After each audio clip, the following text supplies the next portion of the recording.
Blog Talk Radio.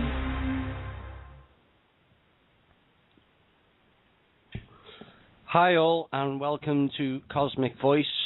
A slightly different start this time. We're just trying to locate Drake. But welcome on this Wednesday evening for another evening with Tanaath, Sunfire and Drake. First off, the ongoing Tolek saga. Now, from my point of view, I can see what some of you are saying, that you want answers, and we feel that we've given plenty of answers according to when it was possible. Sometimes it's just better not to give certain answers. Now, Sunfire and Tanaath and Drake are all great friends with Tolek and have been for a considerable period of time. And Tolek has been approached this year to come on our show, and he refused. He said he was not doing any further interviews, and yet he gave one last week. So that tells you where we're at with Tolek. So people saying, well, we should sort out the differences and get him on the show. We have asked numerous times. We've had Tanaath and Sunfire have both tried to contact Tolek to sort out any sort of disagreements, and they've been not received. So we can do no more. We can only put out the information that we feel is true to us. What Tolek puts out is his responsibility, and he does not speak on behalf of the Galactic Federation of Planets. We've stated that. The girls, as I've said, think an awful lot of Tolek, and I'm going to say something now because I thought we should have mentioned about Tolek earlier, but the girls decided, and that's their choice. They didn't want to throw Tolek under the bus because they love him dearly. Now, who's to say who's right and who's wrong? Sometimes it's best not to be right and just do the right thing. They thought they did the right thing by holding on to certain information that was damaging to Tolek and the movement in general. And we can't argue with that. So eventually it had to come out and was released, which Tanaath did on the Friday show with Robert Stanley. And she mentioned about the timelines.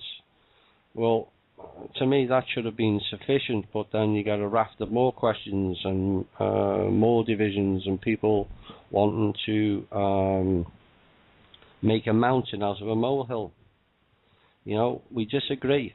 Everybody disagrees in life, you know, and we just shouldn't make a drama out of everything. We had the same with Universal Voice. You know, there was certain disagreements that could have been dealt with better, but it got broadcast all over the Facebook. And I said so when I was admin there, you know, would you like your life broadcast all over the Facebook? Because I personally wouldn't. You know, and it affected Denise badly, and she decided she'd had enough. You know, Denise is very ill. She's currently suffering with pneumonia, and yet people are still bothering her with numerous emails. You know, you're not being fair to her. Denise is not part of this group. She's closed down Universal Voice, and she needs time to herself to recuperate. So I ask members to please stop emailing Denise, because you're not being fair to her. You know, then we have the issue of freedom of speech. But with freedom of speech comes responsibility, and when people are putting basic lies to cause more drama on the Facebook, that's not cancelling freedom of speech. That's just what it is. It's lies, and we don't need it at this point in time or in the future. I know you all say you want answers. We want answers. I want answers. Drake wants answers. So does Tanaath and Sunfire. We all want answers. And we give as many answers as is possible. So, I don't think continuing with the Tolek diatribe, which is what it's become, and the issue over Comet Ison should be continued. I don't want to be doing this every show. There's lots of other things going on. There's Syria, and positive things like Michelle Forrest is involved in with the grand juries. Go and get involved with your militia. Contact your Congress and play merry hell with them, rather than focusing on Tolek and Comet Ison. Time will show who was right. And, just let's wait and see. Tolek has retracted the brown dwarf. Now he's saying it's a biosphere. Well, we said it wasn't arriving here, period. So hopefully we can see an end to this, and we can have more posts on the Facebook to do with more important things going forward, rather than spinning out this Tolek stuff forever, because it's counterproductive and it's not helping the group. So I'll hope you'll all support me in that. We live 3D lives as well. We've all got our own issues. Tanaath had to move house and had to change jobs. Drake hasn't been well for a fair period of time. And he lost his father. I've lost family members. And Dad is unfortunately incapacitated with Alzheimer's. I also ended a marriage in the last month, but we still carry on, free of charge, and with the hope of moving forward. And hopefully we will all move forward and all reach our goals. Hi all, and welcome to Cosmic Voice. I'm going to introduce Tanaath, Sunfire and Drake to you. Hi. Hey. Do you want to go first, Tanaath? Hi, Drake. Yes, I do. I actually do want to talk, and I know that you want to let the Tolek thing drop, but I think a few things need to be said right now, and after this, I would prefer to leave the subject to drop. Yeah. I first started talking to Tolek back around the turn of 2012. Back then, he was a vivid, very, very bright person who had a great deal of personality and a great deal of energy to him. He's somebody I consider to be a friend, somebody I consider to be a colleague. Since about the turn of this last year, I have noticed a change in him, a significant one. I have noticed that he's become more and more short with people, which I can understand given repetitive questions. Everybody does that, including myself. But I have also noticed that he doesn't seem to be able to handle unscripted events as well as he used to. Additionally, he has said things which he has then retracted with no explanation. For instance, in this conscious life, I first learned about the Galactic Federation of Planets and that phraseology from Tolek. It is present in some of his older interviews. He mentions the Galactic Federation of Planets. He mentions the fact that it is founded by Tau Cetians with the home planet Zeta, Xeta, and is headed by Paal, a Tau Cetian. I don't know why he's chosen to retract that now, although I have my theories and I have my suspicions and I have my personal belief, and I will get to that in a bit.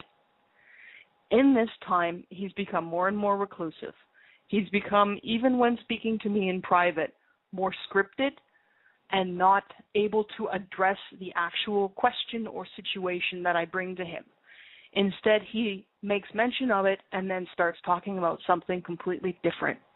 I've had several instances where I've tried to compare intelligence with him, and gotten something that was completely different from even known stuff that had been corroborated by other third parties. For instance, when a colleague of mine was being attacked, he started stating that it was reptilians doing this. We know for a fact that it was not reptilians who were performing the attacks at this time. We have already found and stopped the attacks by going after the correct party. In another situation concerning somebody else, he started giving a completely nonsensical explanation followed by a discussion about the Procyon who are completely not related to the situation at all. It was extremely confusing. He told me something in confidence right around New Year's. In confidence, I will not repeat what he told me, but I will say at this time it raised some serious alarm bells. Since then, I've been watching what he said, and I've been watching his behavior, and those alarm bells have turned into sirens. Something is not right. I am very worried for the well-being of my friend, because I don't believe that the person who's speaking with his mouth is that same person anymore. There's been too much of a personality shift. There has been too much information that has been changed without explanation. I don't know what's happened with him for sure. I can't confirm 100% what happened, but for whatever reason, I no longer trust the person who calls himself Pollock, and I no longer trust the information that is supposedly coming from the Andromeda Council. And I'm sorry if this upsets people.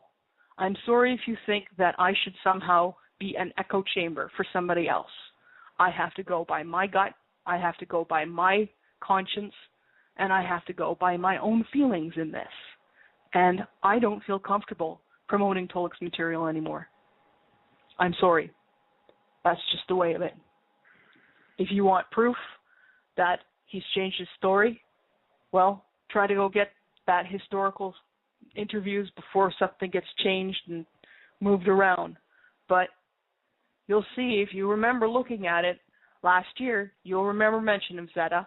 You'll remember mention of the Galactic Federation of Planets. You'll remember mention of Paul. I don't know why. Well, I have my suspicions why he would change that information now. I have my suspicions what's going on, but I don't have 100% confirmed fact that I'm willing to relate to people. At this point, to everyone out there, it must seem like the world's biggest he said, she said. Like Paul said, use your discernment. And like Thomas said, remember that we're people. You might be able to look at the Galactic Federation of Light material and see that they're very polished and they're very pat and presented and an image without emotions or variation. Well, that's because they're fakes. How do you know we're real? Well, we react. We have emotions. We have thoughts. We have identities and a sense of self. Some people have been trying to accuse us of going on an ego trip because Sunfire is an ambassador. It is not an ego trip to acknowledge that somebody is an ambassador or to acknowledge who does or does not have authority to speak for a given organization.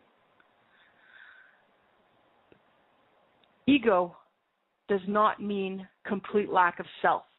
It does not mean lack of identity or personality or emotionality or anything like that. To be without ego does not mean ceasing to be a human being. We are still human beings with thoughts, opinions, emotions, belief, passions, ideas, wishes, dreams, hopes, all of those things. Don't forget this. We don't place ourselves above anyone else because no one is superior. We are all people. You're all equal. We might have experiences that you have not yet shared. We might have some knowledge that some others are regaining at different rates. But that does not make us better than you. It does not put us above you. And it does not mean that we are perfect, nor does it mean that we should try to present ourselves as perfect, nor does it mean that you should expect us to be perfect. Expect us to be people, because we're people, just like everybody else on this planet. Or off of it. And now I've said my piece, and hopefully made my peace. And until I receive confirmation that I can personally trust that what I suspect is not the case in terms of Tolek, I am not willing to talk about the subject any further. It's hard enough for me to worry about my friend.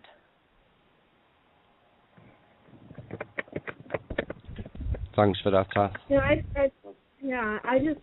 just wanted to say, in regards to all those people that are saying, well, why don't we get together with Tolek and the Andromeda Council? We've made multiple attempts, especially over the past few weeks, to make contact with him, and he has refused and ignored any attempts at contact.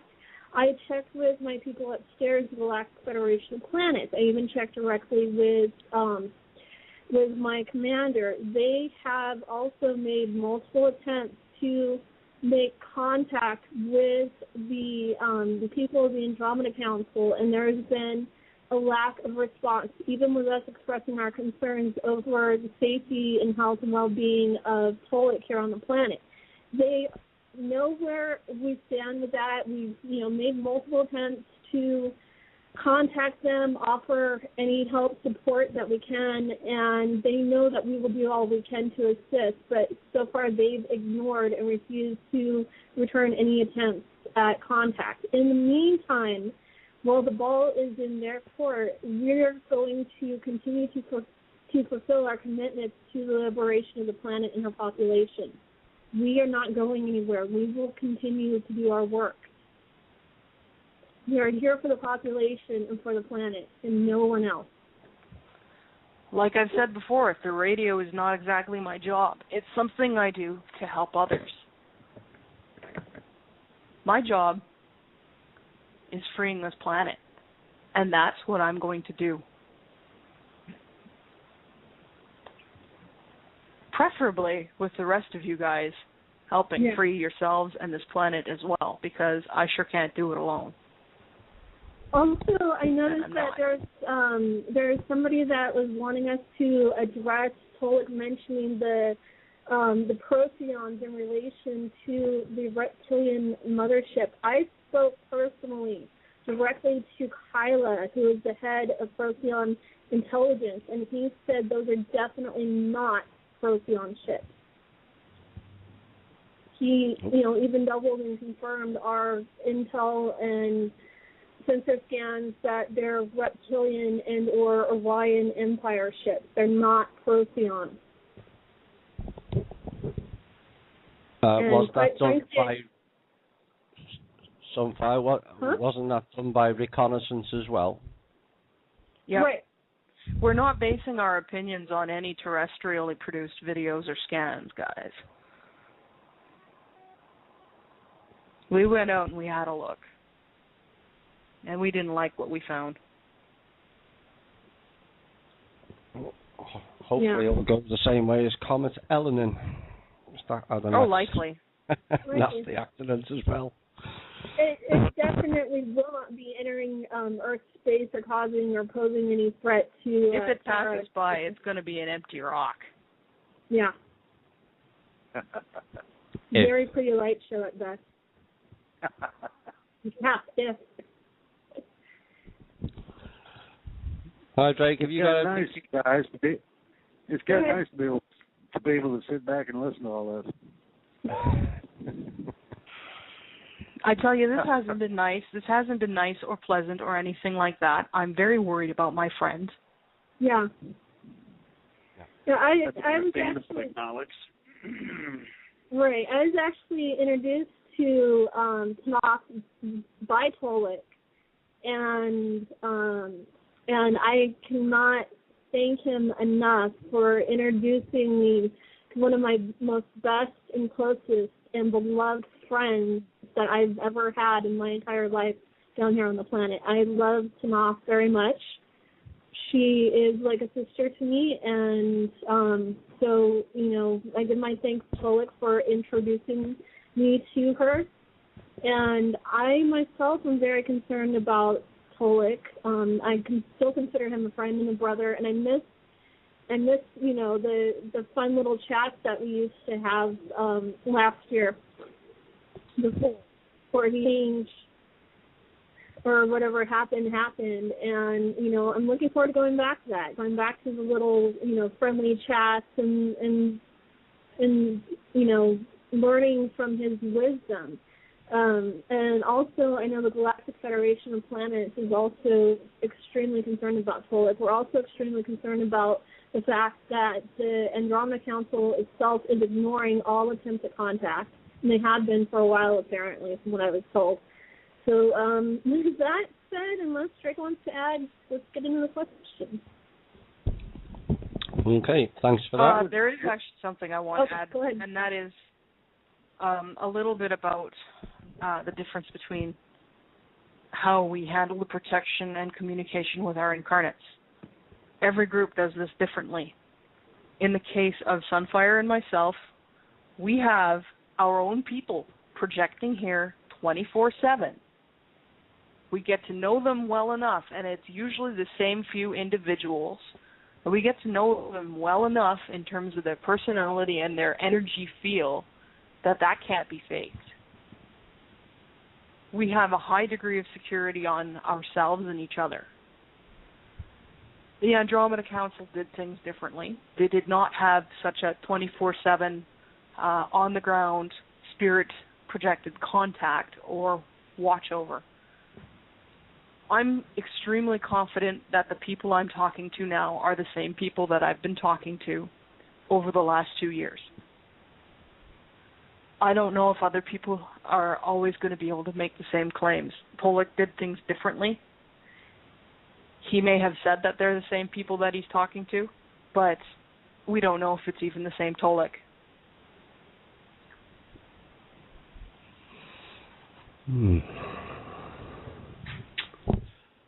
Okay.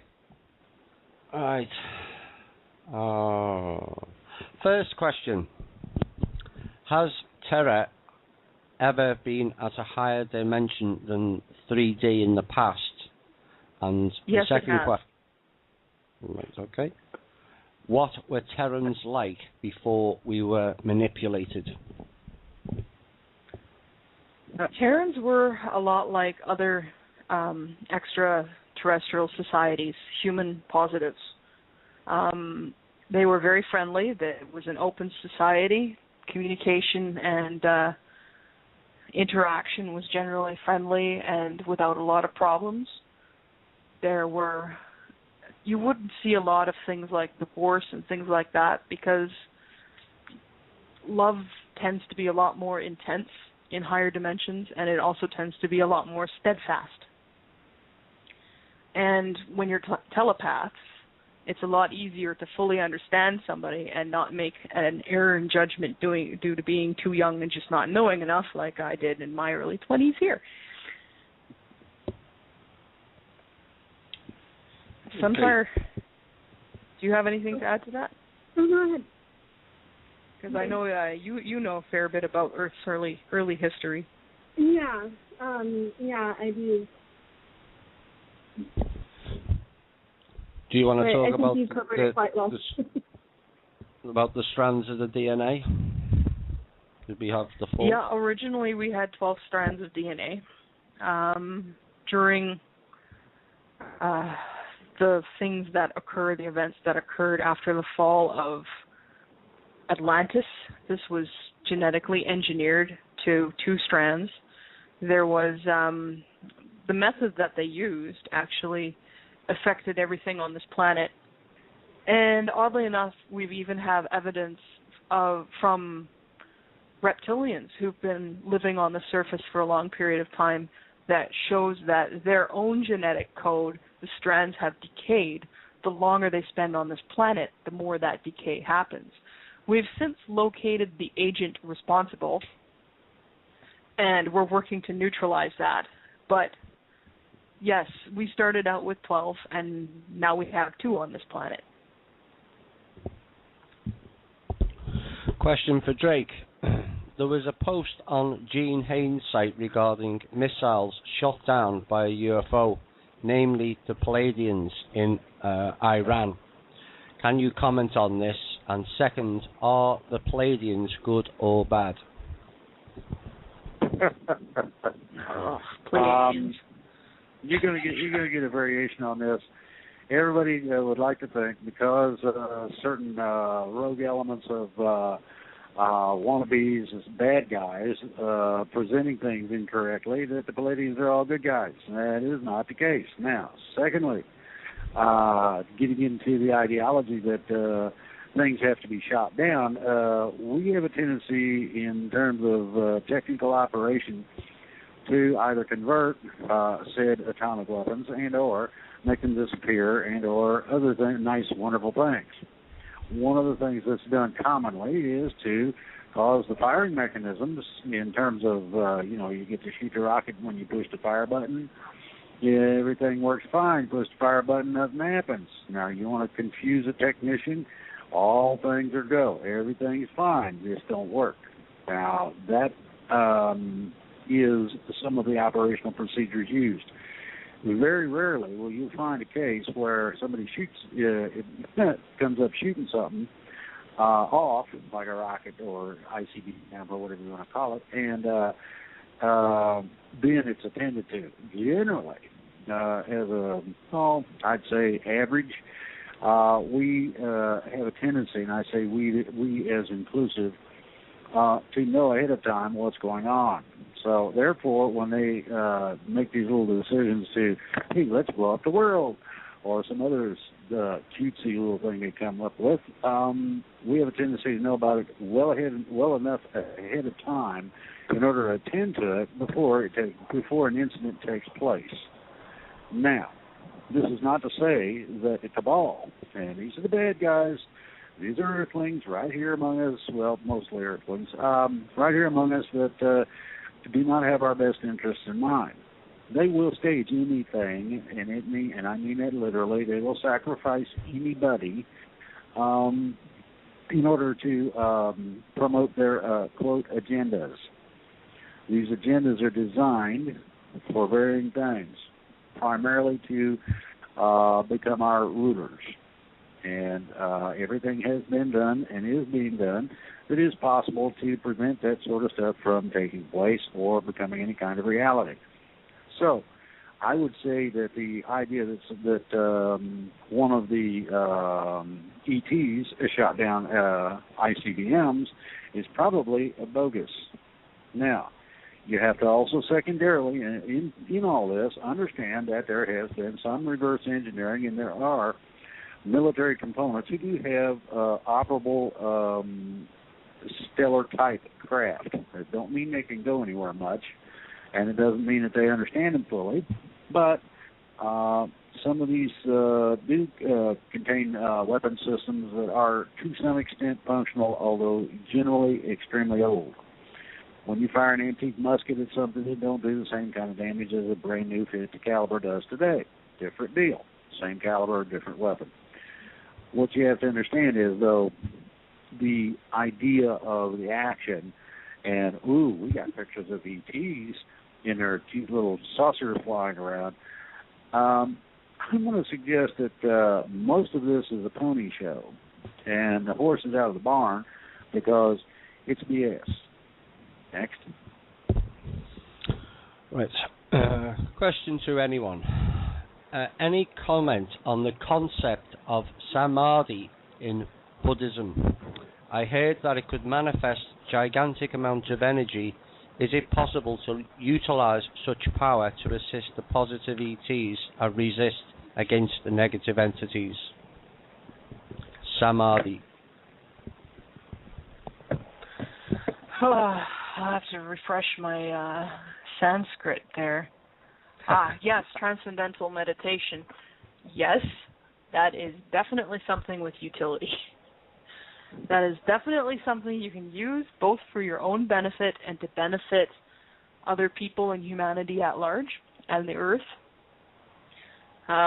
Samadhi, the practice, any meditative practice, whether it utilizes practices from one region of the planet or one cultural group or religious belief or another, as long as you're putting the energy and the intent into it, it will be beneficial. Yes, you can raise amazing amounts of energy using such practices, and if you know what you're doing, which if you practice this, you will learn eventually, some quicker than others, you can, with your intent, direct that energy to specific things. And yes, it does tend to have a more powerful effect when done on behalf of others. If you, for instance, try to samadhi yourself the lottery, it's probably not going to work. If you try to samadhi, for instance, better weather for a place, yes, you may be able to alter the weather. Yes, you may be able to help crops, remove disease, help people heal, and all of those things that we were told long ago that we would be able to do. Right now, it's difficult to do in the third dimension, but the practice, the better you get. And trust me, putting your 3D training wheels on now is going to make your life easier in the 4D when you actually start, having these things pop up a lot quicker and a lot more obviously than we're used to. So basically what you're saying, it works better when it's service to others rather than service to self.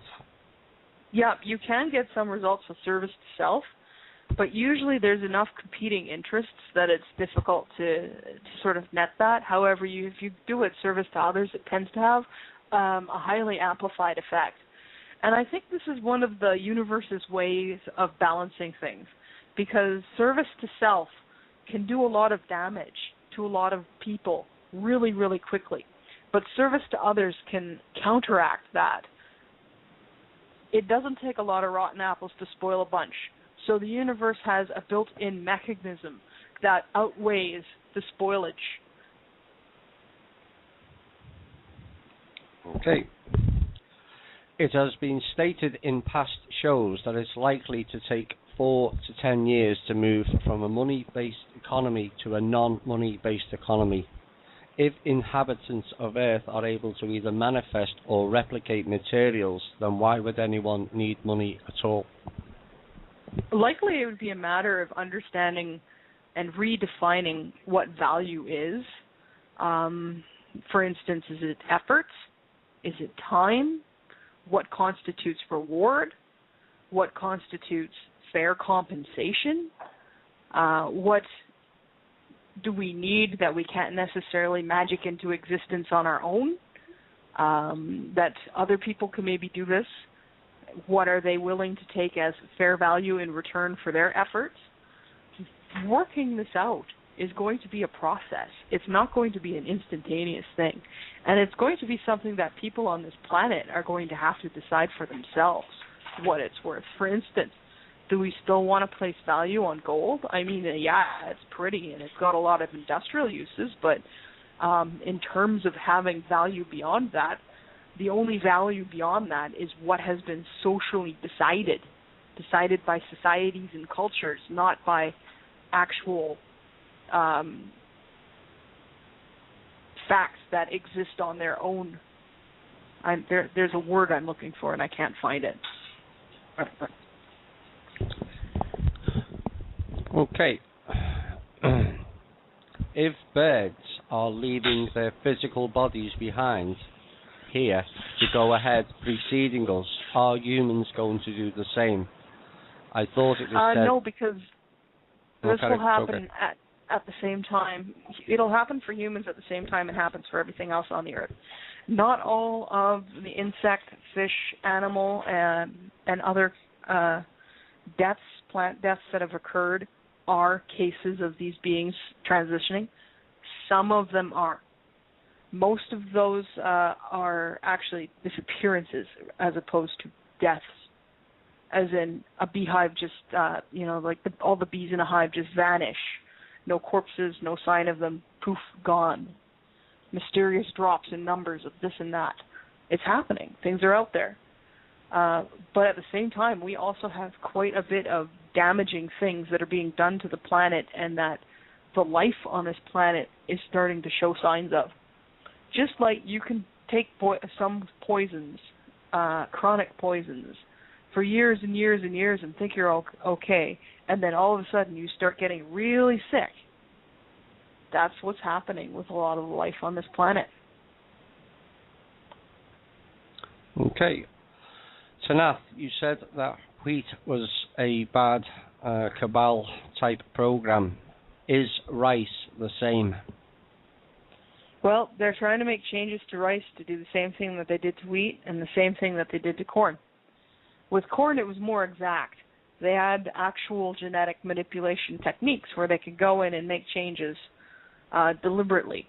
With wheat, it was kind of, it was the golden age of chemicals, and they were doing what they could to just randomly start changes.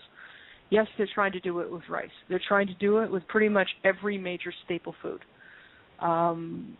Look at also what's being done to animals that we eat.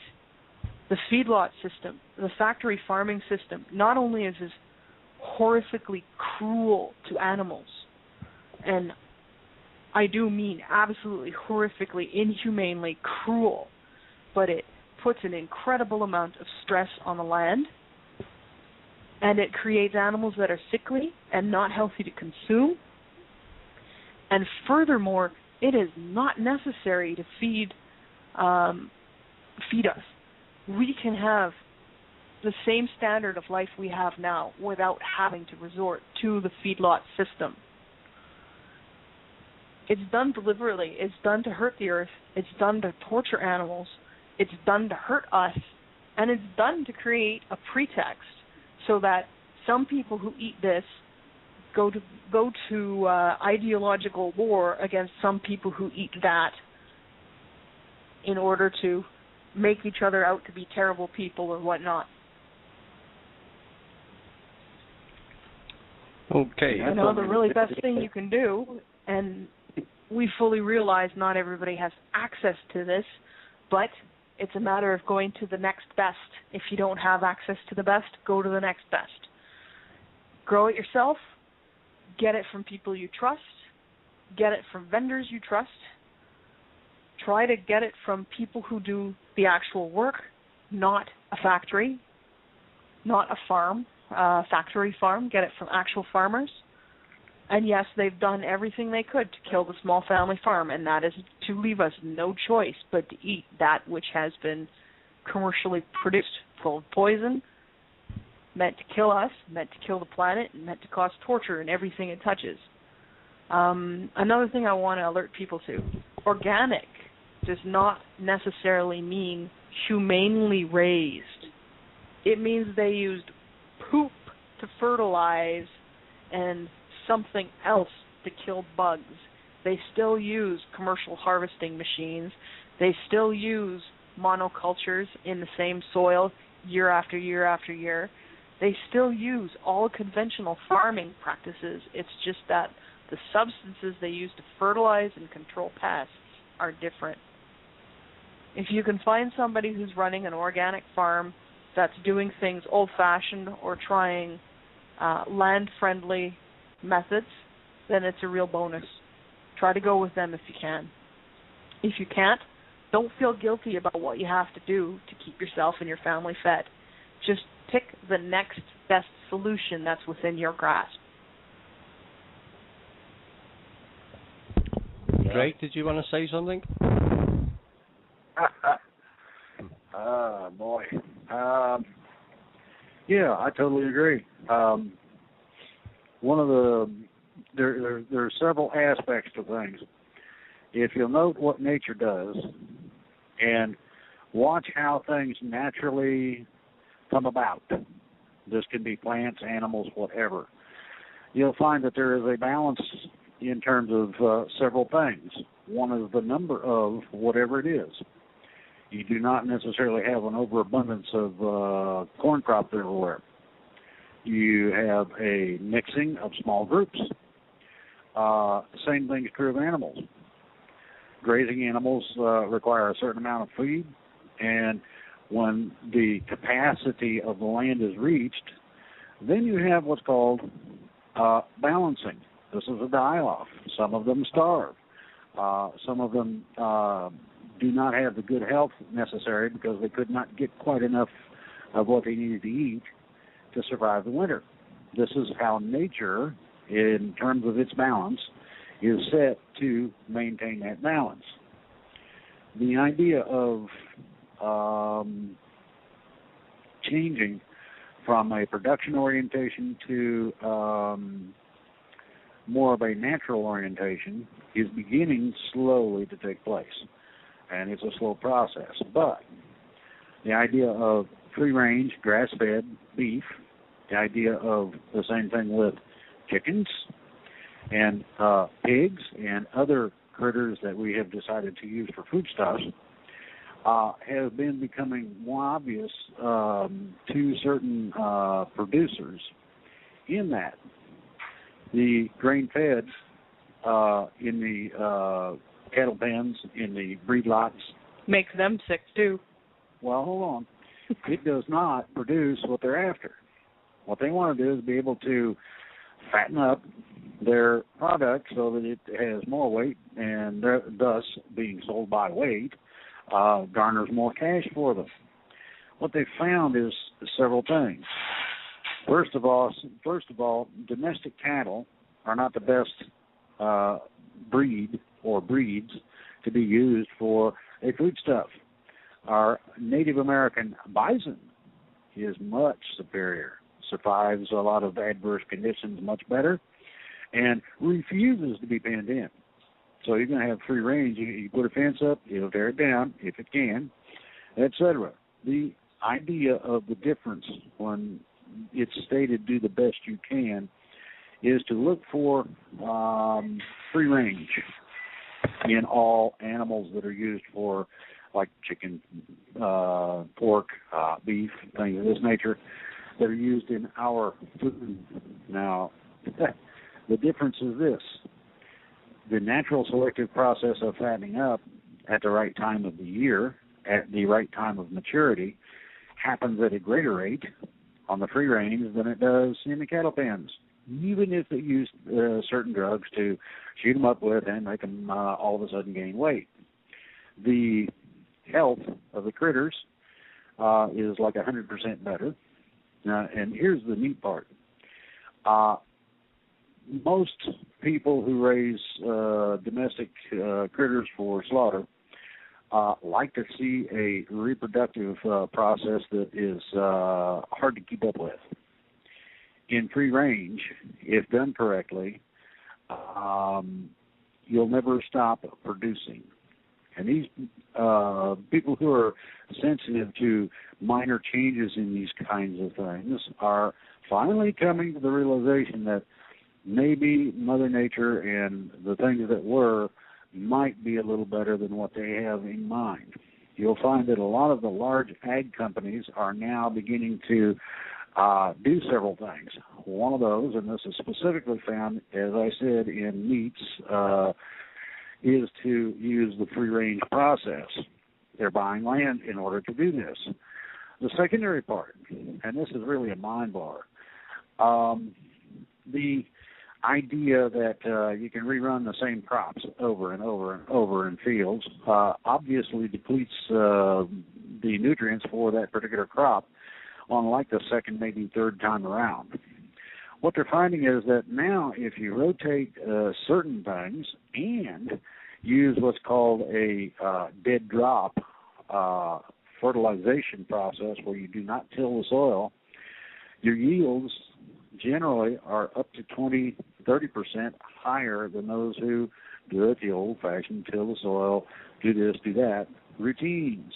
These things are beginning to be discovered because the farmers that use the tilling, the farmers that use the feedlot, the people who find the intense expenses involved in those are finding that the expense is mitigated extremely. I'm talking half, maybe less, in some cases as low as 20% of the cost of doing things that have been done standardly. You have to understand that tilling the soil is an interesting idea. You turn it up and supposedly aerate it. Well, that's all well and good, except that on average, soil doesn't run more than 1 or 2 inches deep in terms of fertile soil. Secondly to that, when you turn things and mix things up, you kill earthworms and bacteria that are beneficial to the plants. The idea of having a really great lawn might require that you allow a few of those wonderful weeds that everybody loves so much, called the dandelion, to come up. Plants have root systems, and those are in layers. The last layer is the excluding or permeating root system. It puts out into the soil the parts of the nutrients sucked up that it doesn't need. Guess what the grass just loves? Exactly those nutrients that the dandelion is squirting back out because it don't like them. So the idea of balance, that's first. Number 2, natural. This means that chickens didn't have coops and fences, and you didn't have things like feedlots for cows and chickens and pigs. And those eggs were orange inside. Yeah. And also, the I just wanted eggs, to add. Go ahead. the eggs from chickens that are free range don't catch things like salmonella. They don't pick up diseases that are communicable to man in 90% of the cases now, not just a couple, 90%. So you start looking, when you start looking into these things, you start understanding that, nature does have a better idea. Now, how do you get somebody who is oriented to large farming to do so? Well, there's 2 problems with that. One, we bring in way too much food from other countries.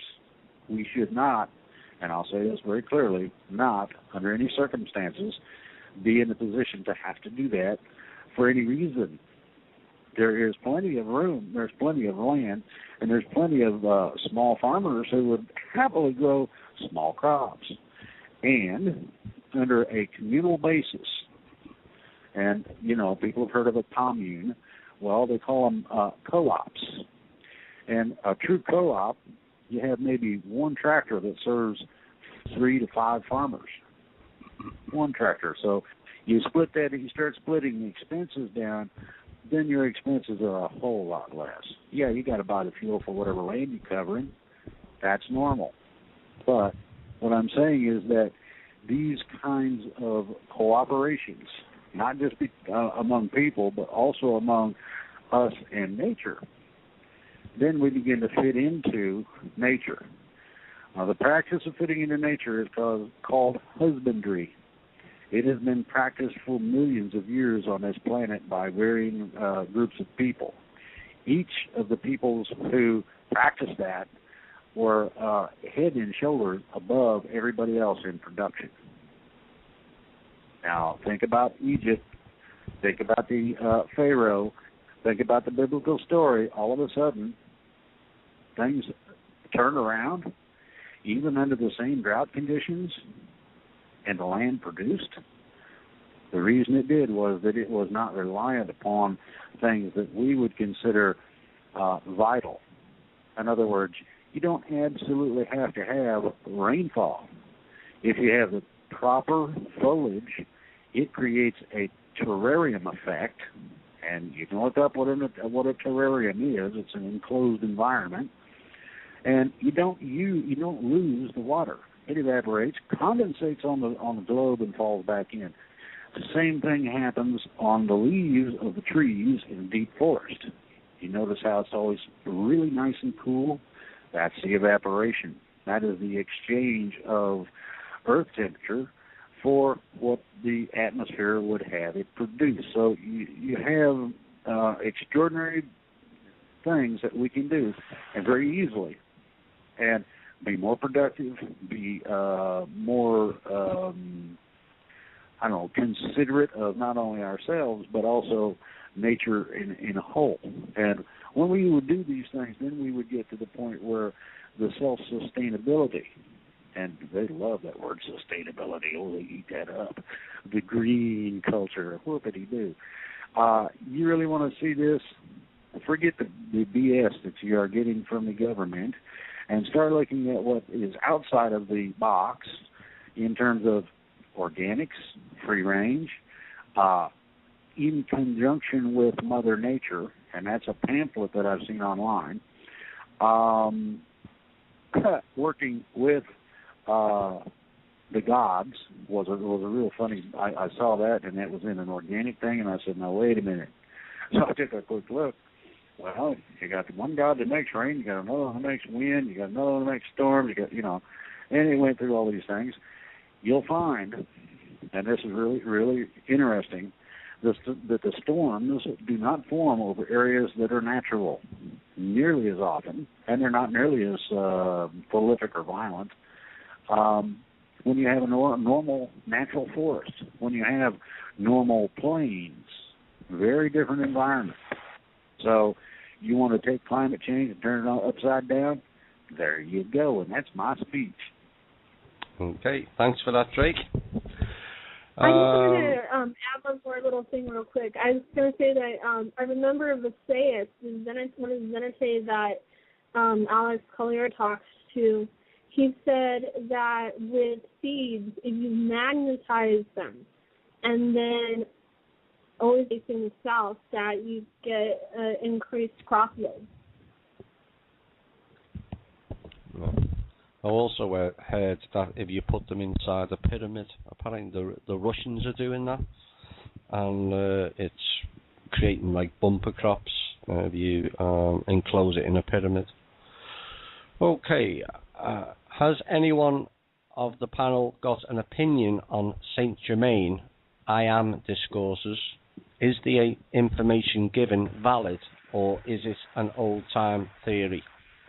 And the second part is, are there really any ascended masters?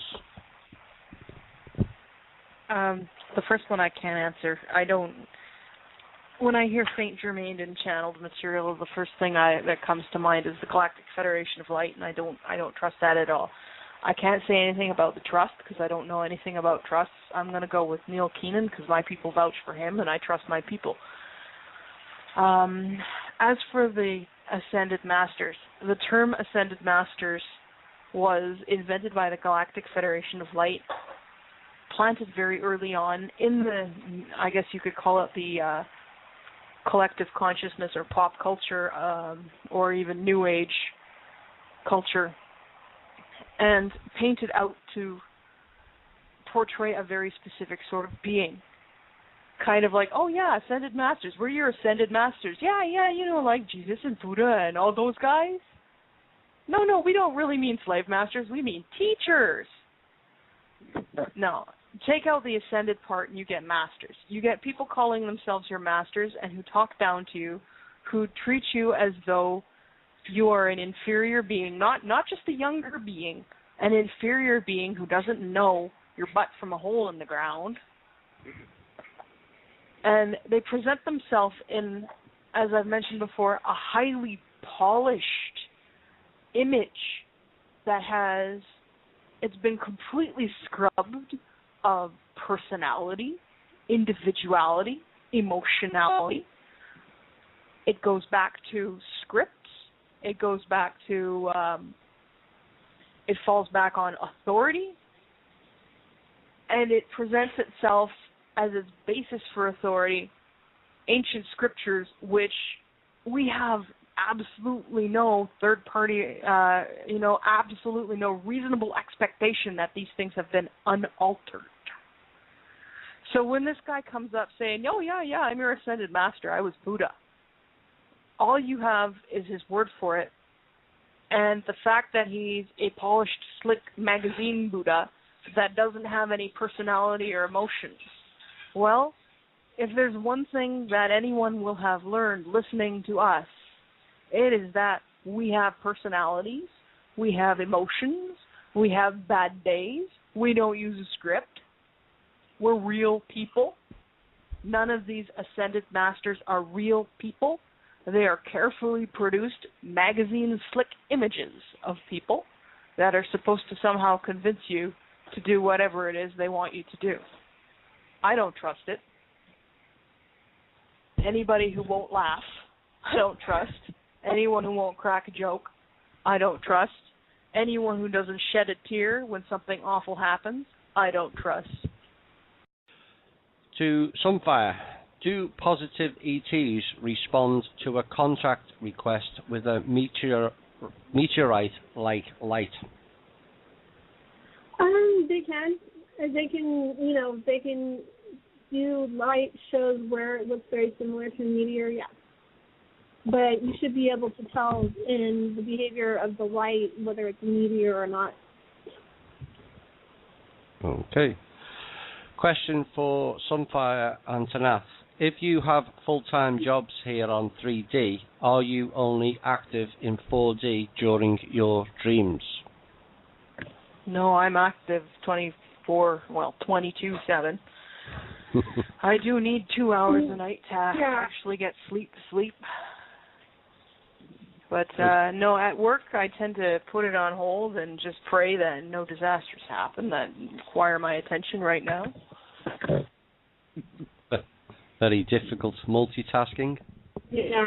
Yes, it is, and somehow, I don't know, call it providence, call it whatever you want, but somehow anything that's needed immediate response has happened on break.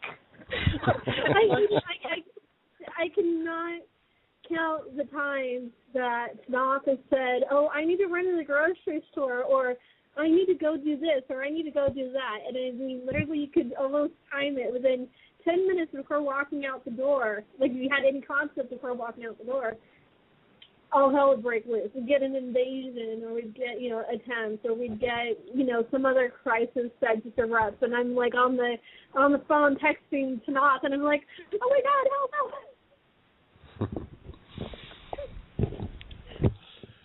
It never fails. But it's become quite, I want to say, quite humorous at this point that we just end up laughing about it afterwards.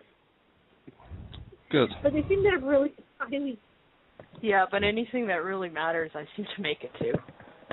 Yeah. Right. Is the landing or landings to meet the people of Earth still on schedule for this coming October? We do not know if it's going to be happening in October. We don't have a time frame. We don't give time frames. Based on current situations, I would say I would love October, but it would be really optimistic. Also, I don't know what... That's good. I don't know. Sorry, I've got somebody here who's helping me with some supper. I'm getting gravy. It's delicious gravy. Cool. But yeah, I don't know what the situation is going to be with that, quite frankly, at this point. Right. I just trust that it's going to work out all right. Because, we got good people on the job, and, well, I happen to believe the universe looks out for us. Yes. Yeah, I'm confident that everything will work out in the timing that it's supposed to. I don't know what the timing is, but I have a feeling it'll work itself out. Yes. This person has been seeing the number 333 everywhere for a while now and has gotten more frequent this year. What does this number mean? It's a bit like the people seeing 111 1111 or 1212. Yeah. Numbers, we generally take numbers to mean, it's kind of like the universe saying, hey, pay attention. It's your very own Navi. Look at me. Hey, listen. Hey, listen. Anybody who's played Zelda knows exactly what I'm talking about. So, yeah, numbers, we take that to be sort of the universe doing its very own, hey, listen to you, either to tell you that you're on the right track, there's something you've got to pay attention to, or there's something else that's significant. There's a lot of time where you'll see numbers and they won't have any relevance to you. It's just a number. Other times where it'll feel like it hits you right in the square in the solar plexus. Poof. Hey, listen. Yes.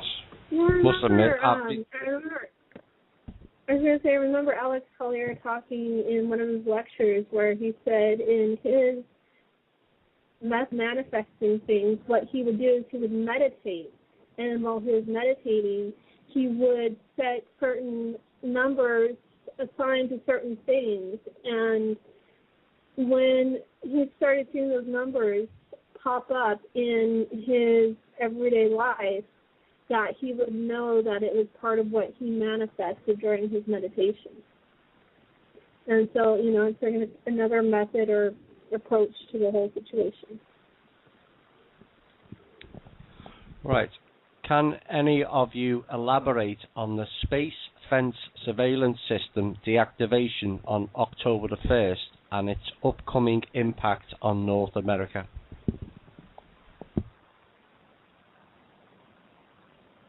Great. Let me tell. I just think this is all comical myself. You're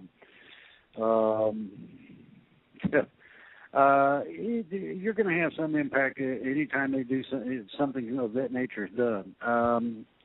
You have to remember what is its intent and purpose. Okay, that's first. It's like the 333.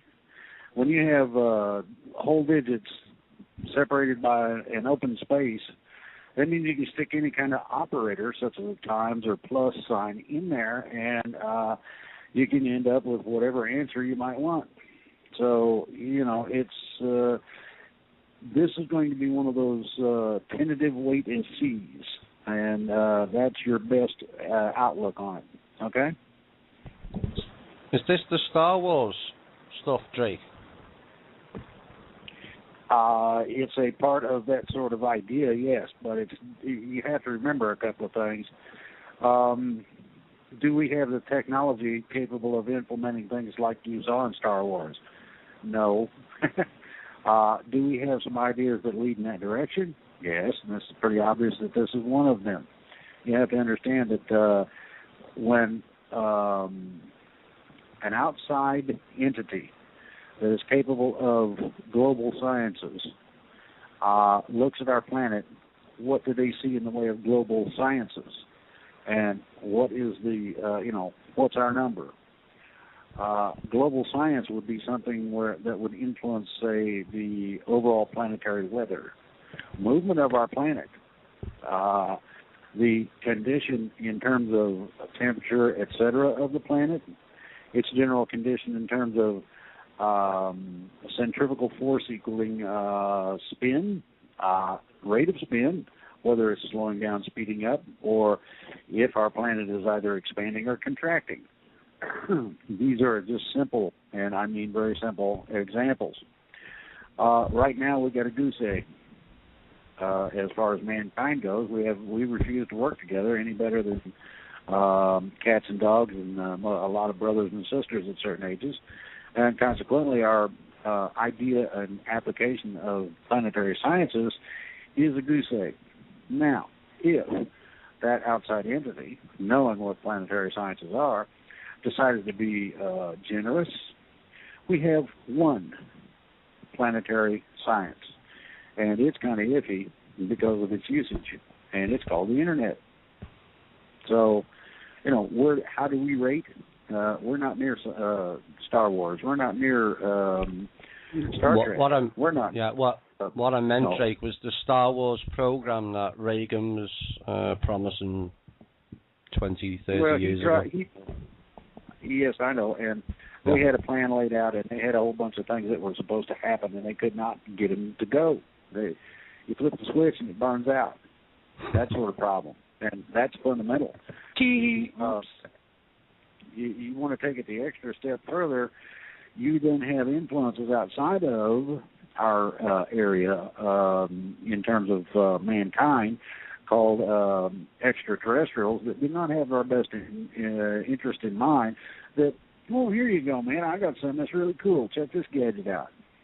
And when you go and use the thing, it's more detrimental to man than any positive aspect it could have. Case You may in not point, realize jump it, rooms.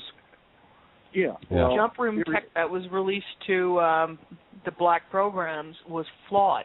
It was flawed in such a way that it would continually degrade anyone who used it. Exactly, and there's a whole bunch of sick people that are running around that are now high-level black ops, or Q as they call it. I don't particularly appreciate that, but at any rate, the ideology is that mankind can take something they discover, turn it full blast, and not have repercussions. Well, there's serious, and I mean very serious, problems with that.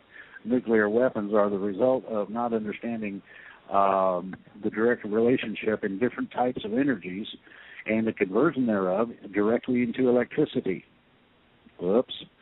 Our nuclear program in terms of generation of electricity uses 1/2 of the scale. When you turn it and put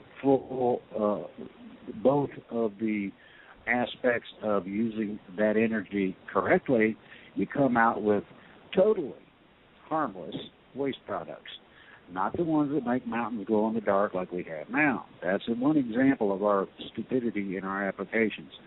We think we know, so therefore we go. And they're screwing with the weather.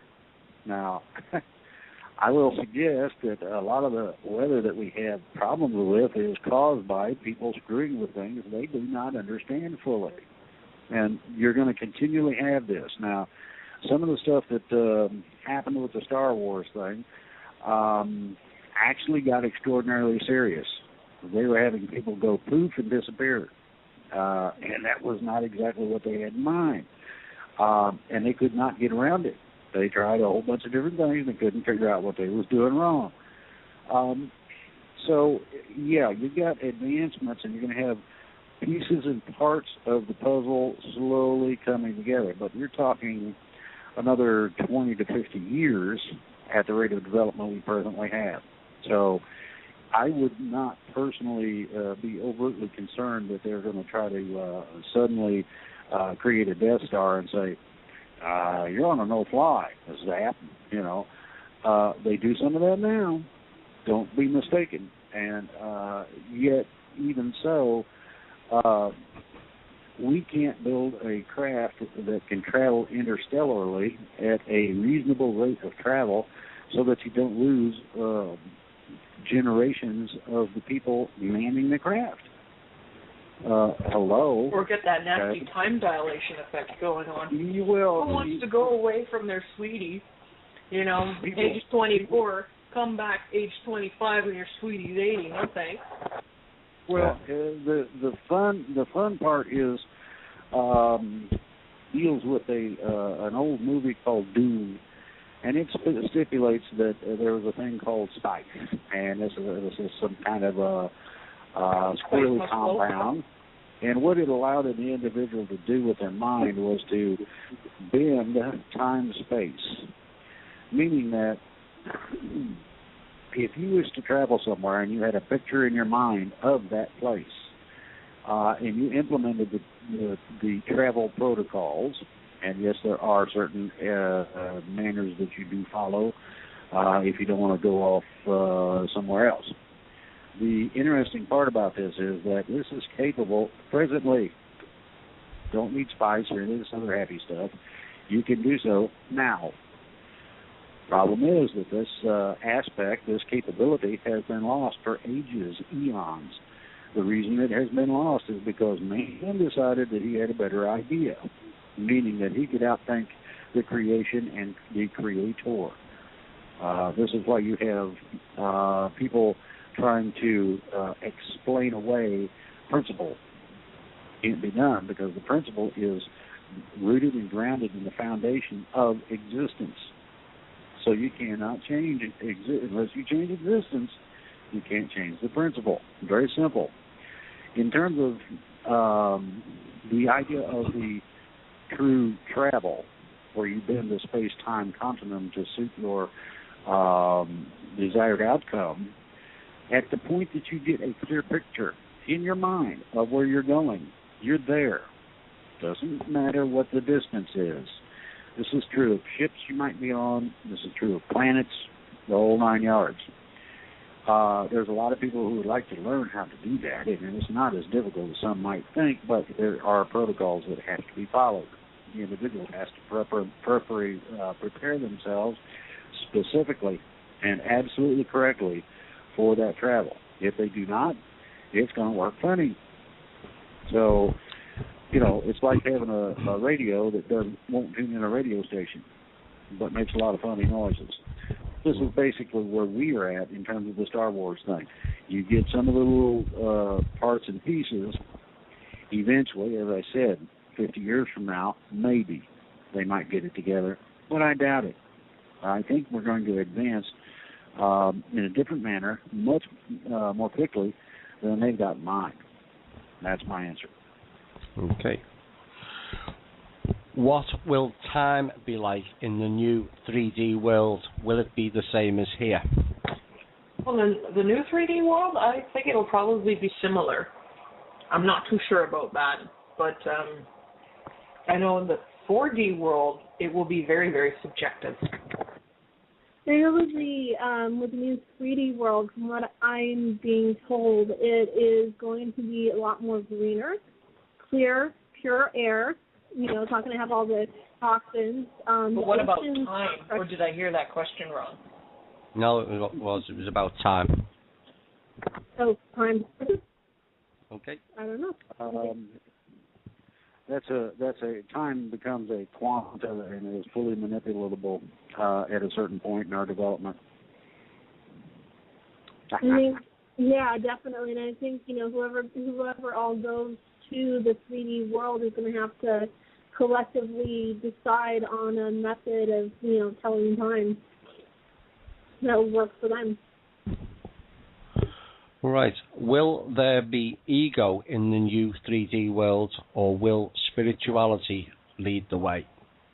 Well, this really goes back to what I was saying at the beginning of the show and what is ego. Yeah. What is ego? What do we define as ego? Apparently, a lot of people define ego as having an opinion, independent thought, or asserting yourself in any way. That's not an ego. That is an identity. That is a thinking mind. Sorry, that's you're really going to have to define what you mean by ego. Do you mean, will people still be able to be free thinking? Will they still have differences of opinion? Yes.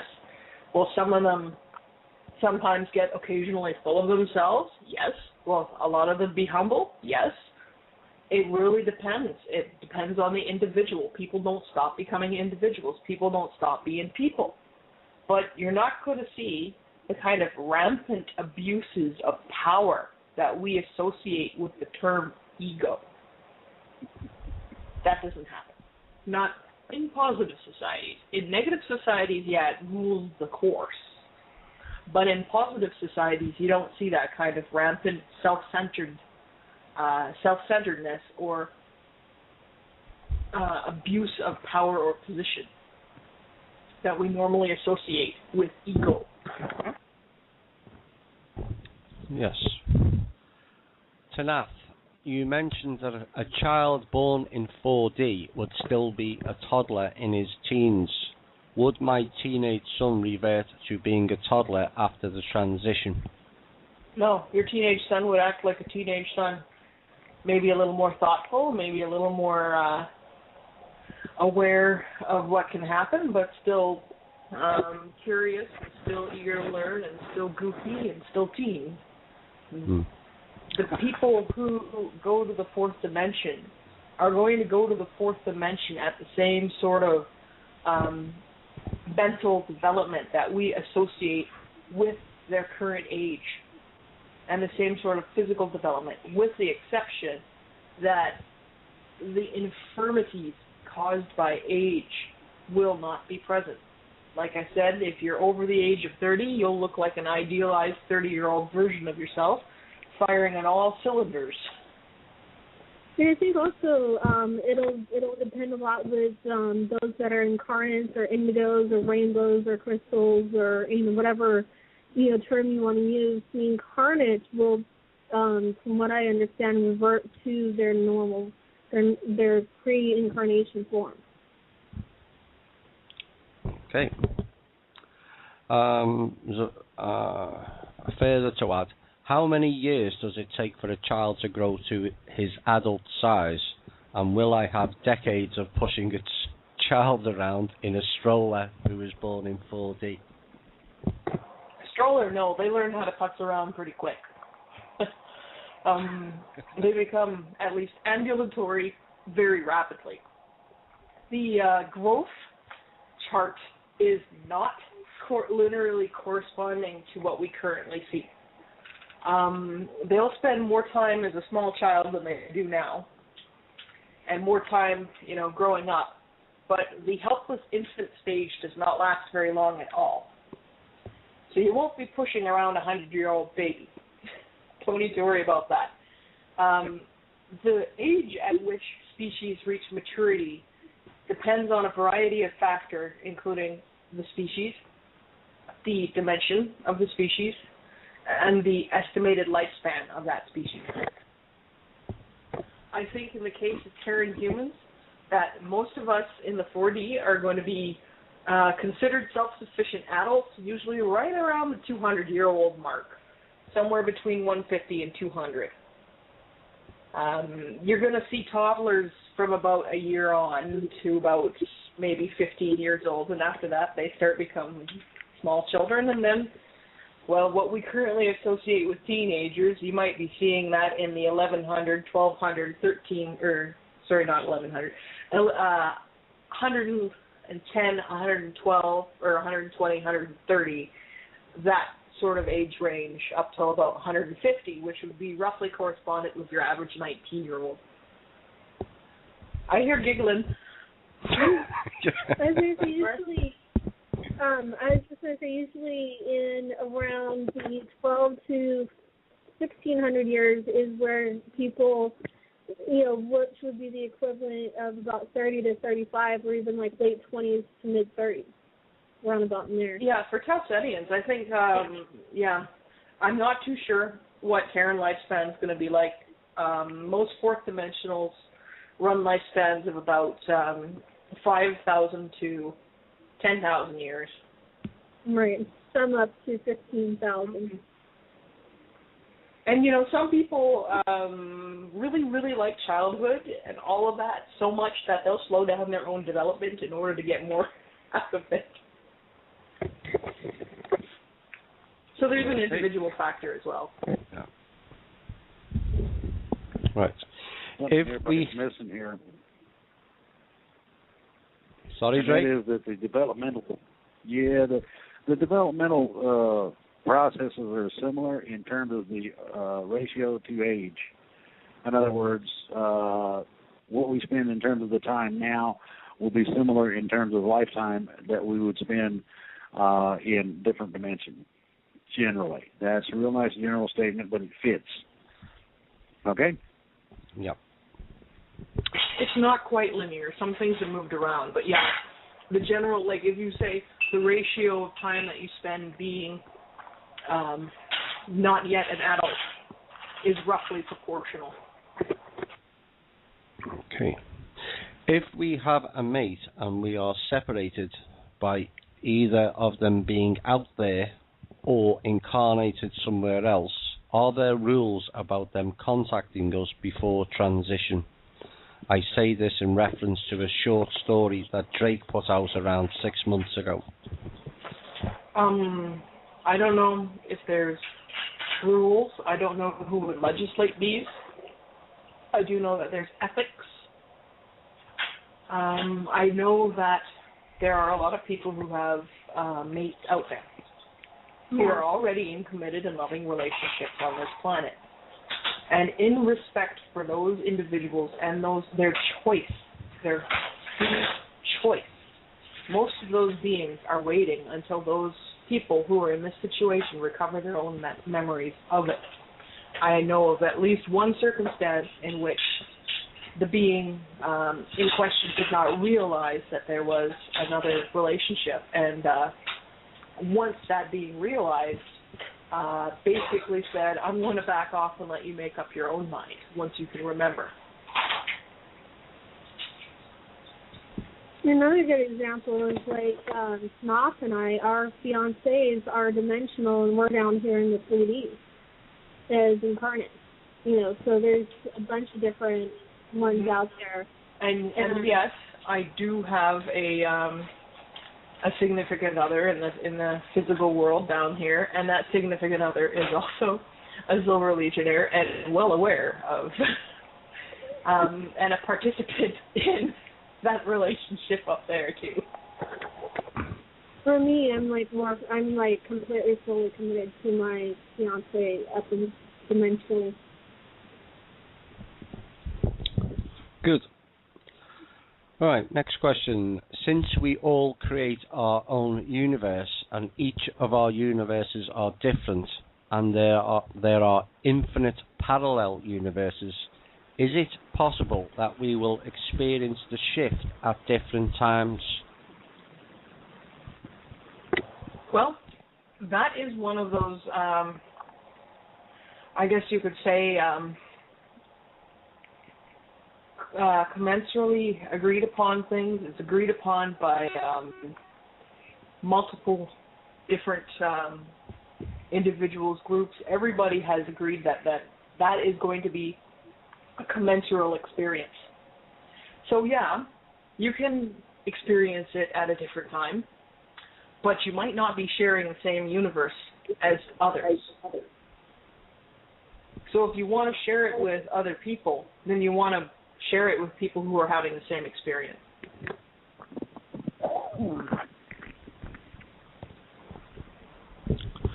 Right. From what I understand, after the transition, people will lose their memories because if we remember what previously limited us, like how we couldn't manifest anything physically, for example, then we wouldn't be able to do it in 4D.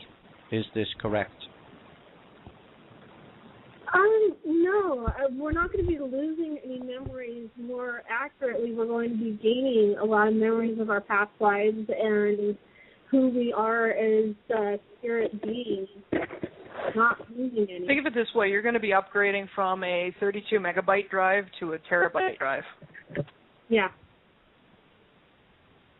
Good. Can a replicator in 4D be used to replicate another replicator? Yeah, replicators can replicate other replicators. Yes, you can have a never-ending loop of replicator. That's the great thing about replicators, as long as somebody is around who knows how to make them, you will never, ever run out. And there's a bunch of different types of replicators, too. There's not just replicators that make food and clothes. There's replicators that make ships. There's replicators that make houses. There's replicators that make buildings. There's, And if you've got a good instruction manual kicking around, you can take a portable survival model replicator and use it to replicate parts to build a bigger replicator, and use it to replicate parts to build a bigger replicator, and so on and so on and so on, until you got one that can churn out buildings. There you go. Right, question, how far across species can relationships occur? I am a cat lover and I find the idea of a feline ET partner very attractive, especially if they look like the Thundercats characters. Do you think they would look like us humans? Yeah, there's a lot of felinoids like the Thundercats characters, and you know what? If there's one thing I've learned in the Silver Legion, it's that love don't discriminate. Right, yeah, and as far as interesting crossbreeds. As far as felinoids go, I believe I mentioned on a previous episode that the Talsetians are descendants of the original humanoids that came into this galaxy. They're descendants, which is why you have the big wide set eyes and the pointed ears and the and the sharp teeth that look very cat-like versus very Terran. There's a good majority of the I know there's a good majority of other races out there that are humans and have pointed ears and are, can trace their genetic heritage back to the felinoids. And I did ask... Sunfire. Yeah. Is that where the Tausetian tendency to form giant cuddle piles comes from? I can imagine so, most likely. That's probably where it comes from. We do love our cuddling and snuggling, and especially on really, really soft surfaces. All of our beds, our couches, carpeting, it's all very deep pile and very soft and comfortable. Sounds good. Probably explain. I was going to say, I know somebody asked before and we didn't have the answer at the time, but we do now. I found out most Tausetians can't purr anymore, but there are still some that can. And from what I understand, the ones that can are the ones that still have the highest concentration of the old genetics, not the newer lines, but the older genetics. And my fiance is one of the ones that can still purr. Hank can't. Huh? Hank can't. He says, "Oh no, I definitely can't purr," but my brother can. Both of them. I know our. I know the head of the division that we're a part of can purr, and so can Pal. Okay. This next person said, "Please forgive my ignorance, but for the benefit, she's a new listener. For the benefit of us that don't know, can the ladies briefly tell me who they are and who they represent?" I'm Tanaath. I'm the Prime Commander of the Silver Legion, a.k.a. The one who gets her butt kicked whenever a bad decision is made. I am also a dragon incarnate, and have been in my last interstellar life. I was a Tausetian. One badass pilot, too. Apparently I was pretty good, yeah.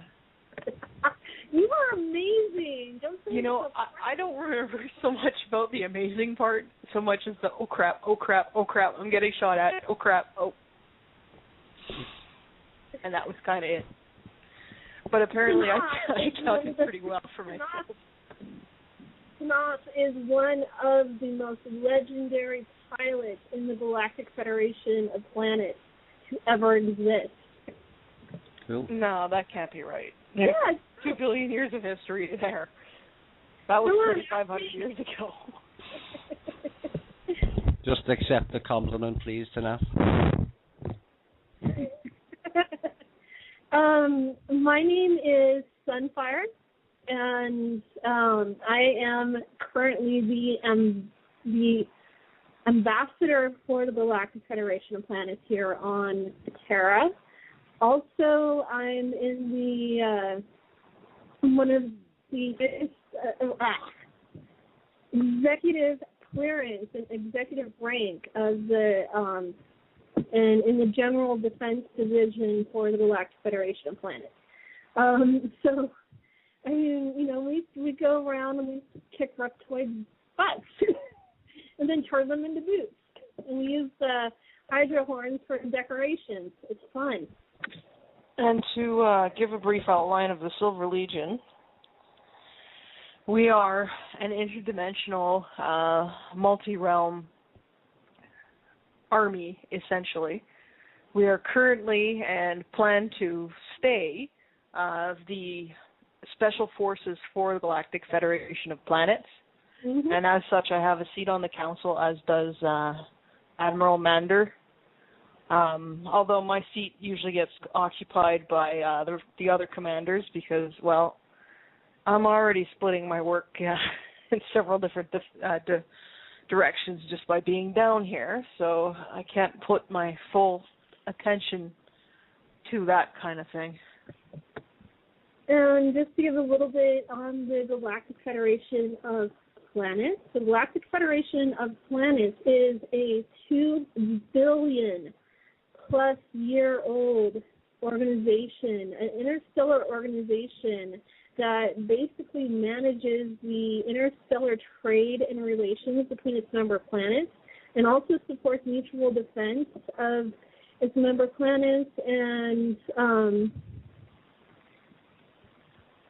you know, we're here as the lead organization in the liberation efforts of Terra and the population. We're happy to have the Silver Legion as one of our independent members. You know, they're awesome. Okay. And they're, you know, the Galactic Federation of Planets is based in the Talsteady system. Lead planet is Zeta, as Tanaath mentioned earlier. And so wanted to reiterate that. We do have we have a collective council.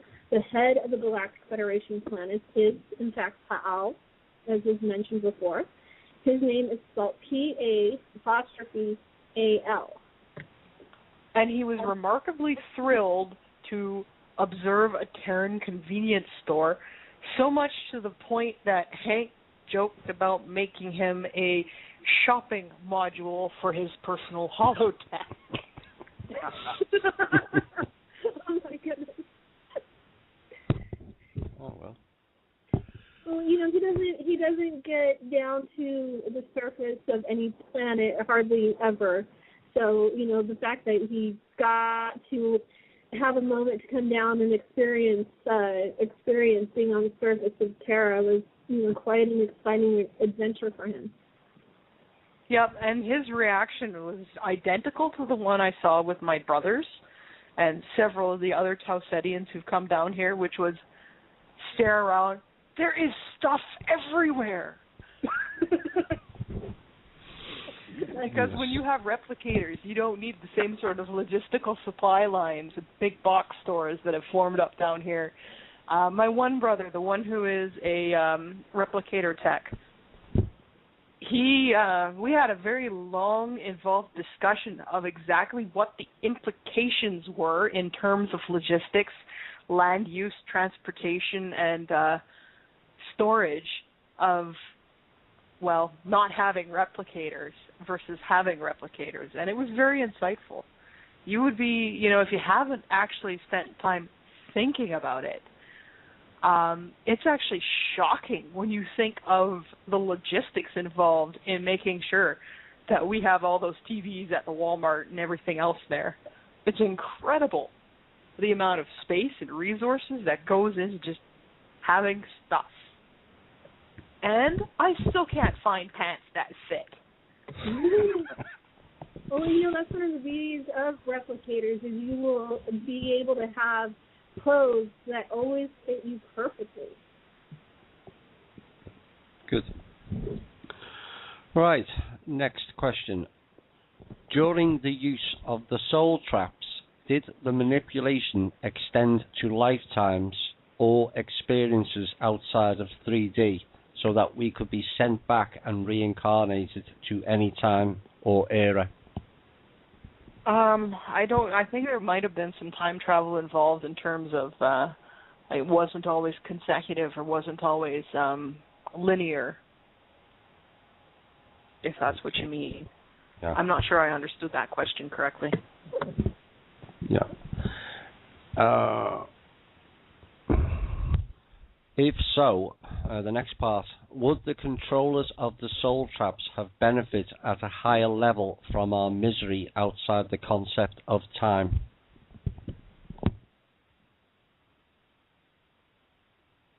I think time makes suffering more acute.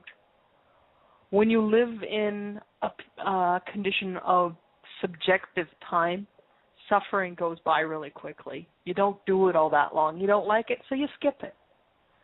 In a place where time is rigidly enforced, you don't have that luxury. Suffering becomes more acute. It becomes more drawn out. You get more from it if you're an evil bugger. And I think that might be part of the reason why we have such terrifyingly linear time. Yeah. Right. If when we die, we automatically go to 4D now, assuming there are no more soul traps, what's the difference between dying now before the transition and staying on for the transition? Well, before the soul traps, what happened was you died, you went to 4D, you got stuck in a soul trap, which recycled you back into the 3D. If you die in the 3D now that there are no soul traps, you will be immediately given a choice. Go to 4D or go to Source. A lot of people are just choosing to go to Source, figure things out, try again. There's nothing wrong with that. You're welcome to do that. I think there's also going to be a lot of people who are going to wait, greet their relatives, tell them it's okay, and then make the decision to do whatever's next. I think that part answers. Will we be able to go wherever we want in 4D? Can we just as easily choose another planet? Yeah. Yeah. You would have to go to Source first. So that's the caveat. If you want to go try something other than being a Terran, even a 4D Terran, you'll have to go to Source first to do it. Well, because they can go from... Unless you're reverting to something else that you were before you came here. Like, right. That's the only other... I mean, they're talking about, like, traveling once they go to 40. They can if you're talking about traveling, or... yeah, travel is open. You don't have to go to Source to travel. Yes, there will be space tourism.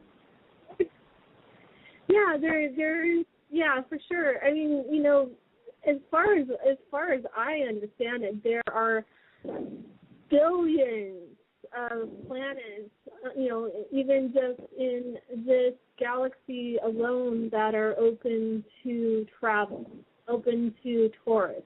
There are some planets that are restricted, you know, because of them being either a sanctuary planet or being a military planet that's just for that military organization.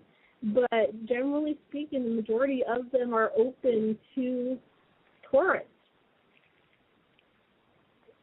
And there are a lot of sanctuary planets even that are open to tourists, but they're a little more restricted for, you know, obvious reasons. Okay. This next person stated, I received an email in my person inbox from Google Circle saying that Anne Kristen Grankvist promoted me as a moderator for the Silver Legion Google Circle group with a reference link to the website. The question is there an official Google Circle group for the Silver Legion? No, there is not. The only online representation we have is this Blog Talk radio station, its associated Facebook page, and the Silver Legion website. Anything else, whether it's another Facebook group, whether it's a Google Plus group or Circle or whatever they call themselves, whether it's a Twitter feed, anything else is unsanctioned by us. Well, with the exception of the of Tantarum, which is our YouTube. Yes, and I've mentioned this on my blog. Tantarum is authorized to post our videos and text to speech representations of things that we've said, and other things of that matter. He's the only authorized YouTube person, and he's mentioned on my blog with a link to his site. So if you want to go re-listen to past interviews instead of on the archive, you can go there. And another thing. Now that we're starting to get the transcripts completed, my website now has a page on it with transcripts that you can click on and download. They're in .doc format, which means that you'll need either Microsoft Office or an open office software. I use Apache Open Office because I don't have scads and scads of money to throw down Microsoft Skullet. You can download them there. The translations are still coming. but we are currently up to, let me see here.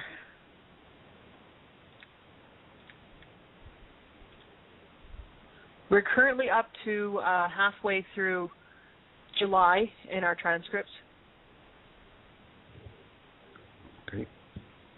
I have two and more. And thank you very much, Thomas, to help for you and the assistance of your partner in helping to organize all of that, because with this job I simply don't have the time or the energy, and I really appreciate the effort of all the people who are doing transcription and translation. Thank you guys. It's a huge help.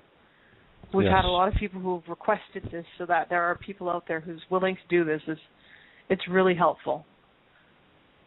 You have my very, very deep gratitude and appreciation. Yes, we've got some of the shows in German and Czech, and I think Swedish coming up shortly, so that should be good for people of those languages. Next question. In your last show, you agreed that Enki is Lucifer. This was also what I found out by studying literature about the Anunnaki on the internet. Is then our so-called God the demiurge that the Gnostics talk of, Anu, or is it Enlil? Now I'm familiar with the concept of the demiurge. Now I only really know about the Enki Lucifer connection because, well, I know that being for a long, long time. Like I said, he got blamed for a lot of things that weren't his fault, and continues to get blamed for a lot of things that weren't his fault, and made out to be kind of boogeyman. And he isn't. He's just kind of an, I hate to say this, kind of an idiot. He's got an ego the size of the universe. Yes, he's very full of himself. A bit naive. But, yes. Yes, there's the word. Interesting. It's a painful combination of traits. But at the same time, we still love him all the same. And no, that does not mean what some people are no doubt going to go running wild with. We are not Luciferians or anything like that. No. We happen to know the guy, and he's not worth worshipping. No being is. Though I will say that,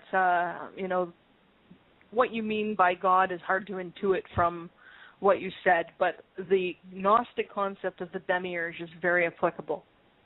In addition, Drake can talk about the Old Testament and the New Testament and the Bible. Drake has actually studied his crap here, guys. He knows what he's talking about with this stuff. And he can tell you a lot about it. You trying to make it me if you didn't know? Yes, I am. You get in there. Jump on in.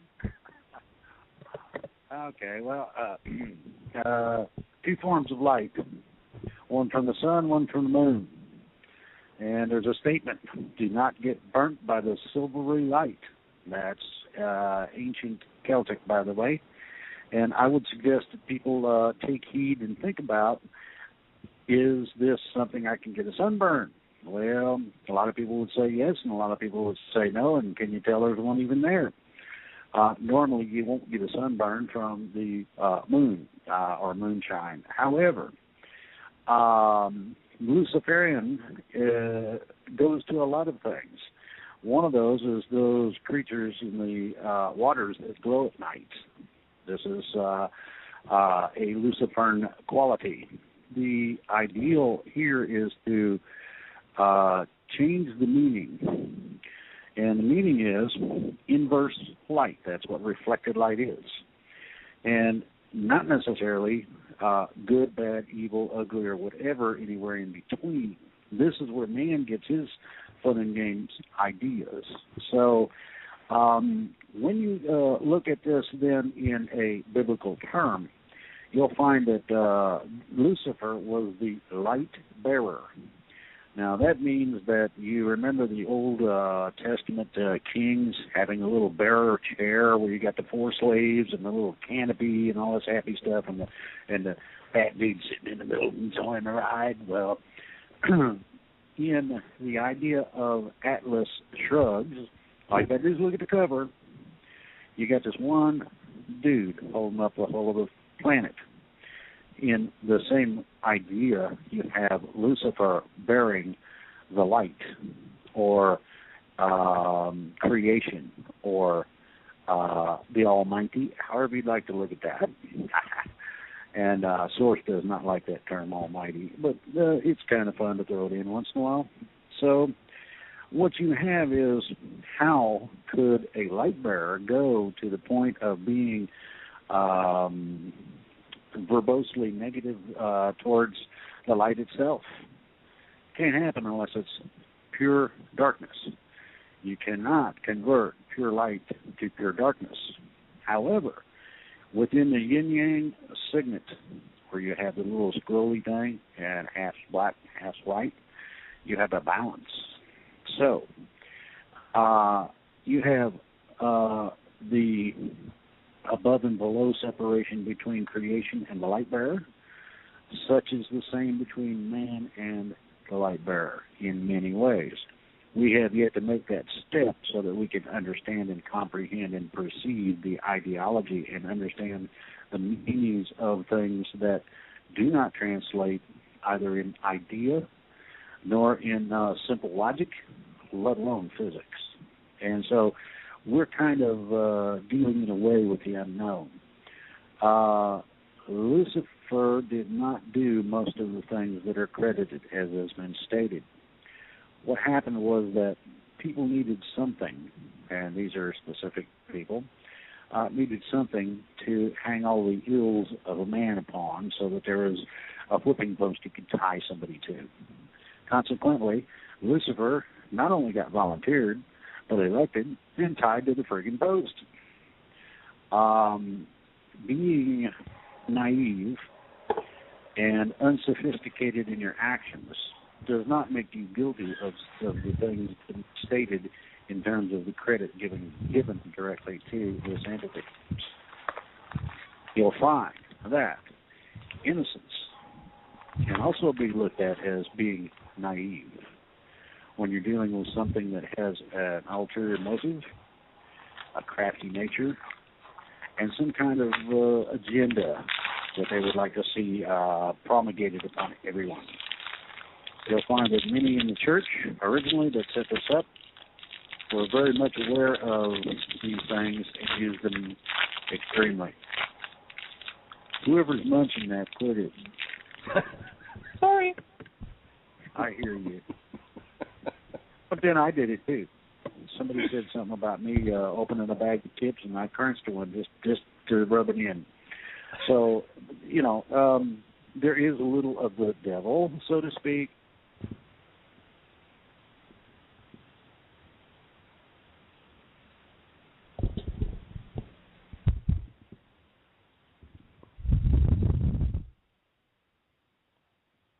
Hello, Drake, Tanaath.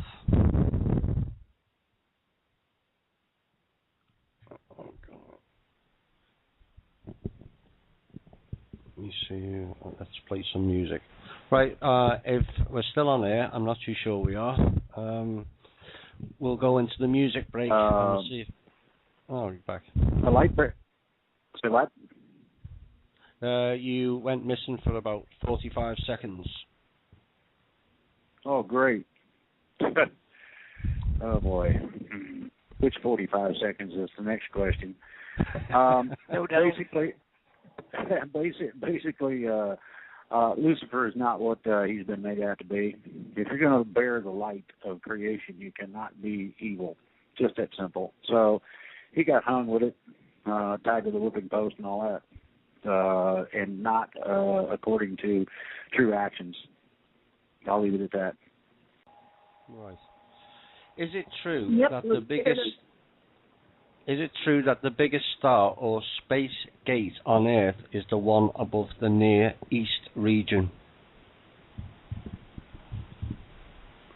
too sure on that one.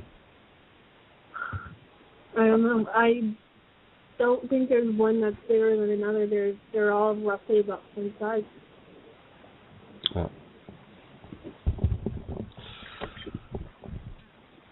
Can any of you give a description of the term of angels and archangels? Are they good or are they bad? The term archangel comes from archon, which means controller or ruler. I'll let you draw your own opinion on that one. Angels on their own depends on who they are. Some of them are good, some of them are not so good. Roughly they fall into three camps. The ones who basically want free will for themselves and others, the ones who want to be in control, and the ones who just want to stay out of the whole mess and do their own thing. That last one is the smallest group and rapidly dwindling because the second group tends to go out and enslave them, which usually makes them part of the first group as soon as they get a chance. Yeah, or as soon as they get rescued and freed. Right. Question for Tanaath or Sunfire. We appear to have many reptoids in Congress and Secretary of State and more. When do you plan to remove them? As soon as possible. But a lot of... Go ahead. Yep. Yes. As soon as possible. Who were the original people, race, who got bamboozled by reptoids into Judaism?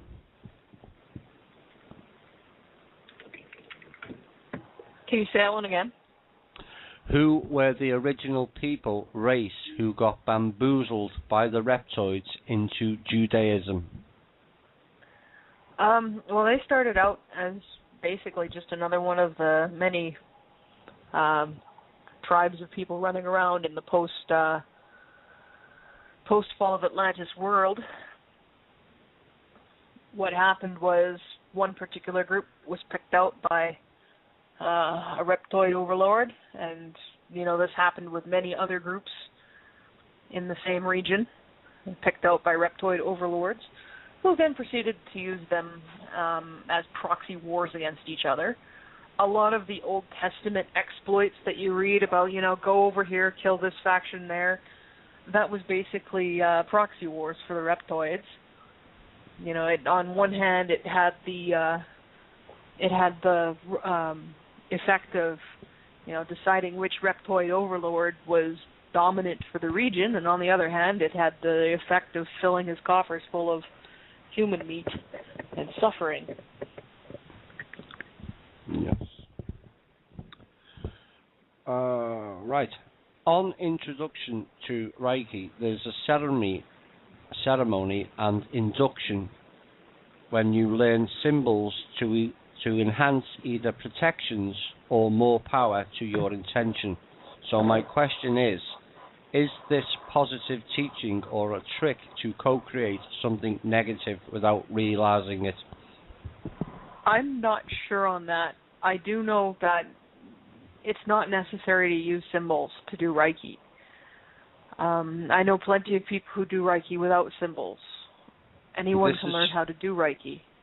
Yeah, this says Reiki, R-A-K-E-I. I don't know whether it's something different or they've misspelled it. I'm not too sure. I don't know if I'm just saying it wrong. I've always heard it as Reiki. Yeah. And I am familiar with the fact that there are Reiki symbols, although I'm not familiar with the symbols themselves or their unspoken or spoken purposes.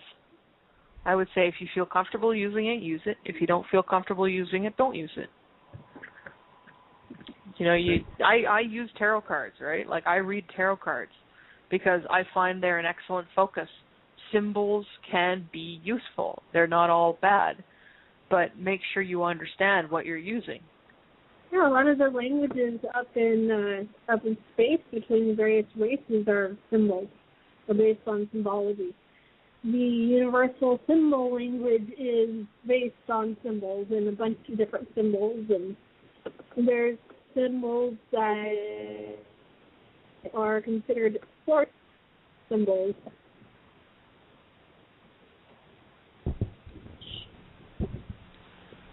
Sacred geometry is all symbols, pretty much. Okay. Are there any kind of magic psionics whereby a warrior can combine with an animal and transform into a powerful singular form of entity and then split back into the original form after the battle?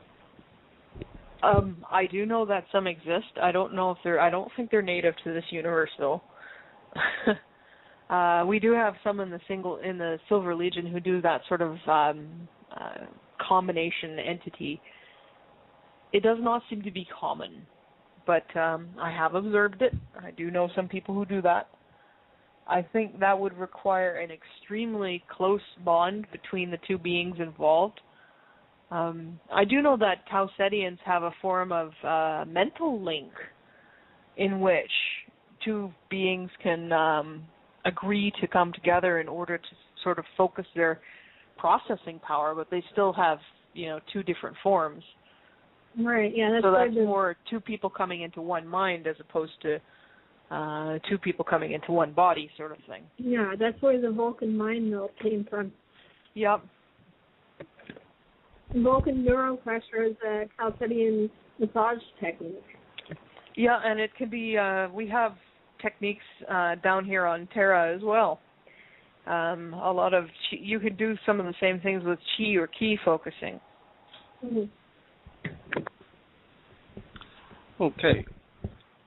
This question is about Mark Kimmel, a celestial known as Toth. I think I've pronounced that correctly. Taugth has clearly stated that it used Mark Kimmel as a channel. Are you able to pass comment on this? I'm really not familiar with, I've seen his stuff in reference. I've seen it referenced on the Andromeda Council site, but I've never really felt particularly called to it. I didn't get the warning, incoming bullcrap that I sometimes feel with certain materials, but I didn't feel particularly drawn to it either, so I really can't say. It could be that they're using the term channel for telepathy, which gets done a lot. For instance, Blossom Goodchild does it,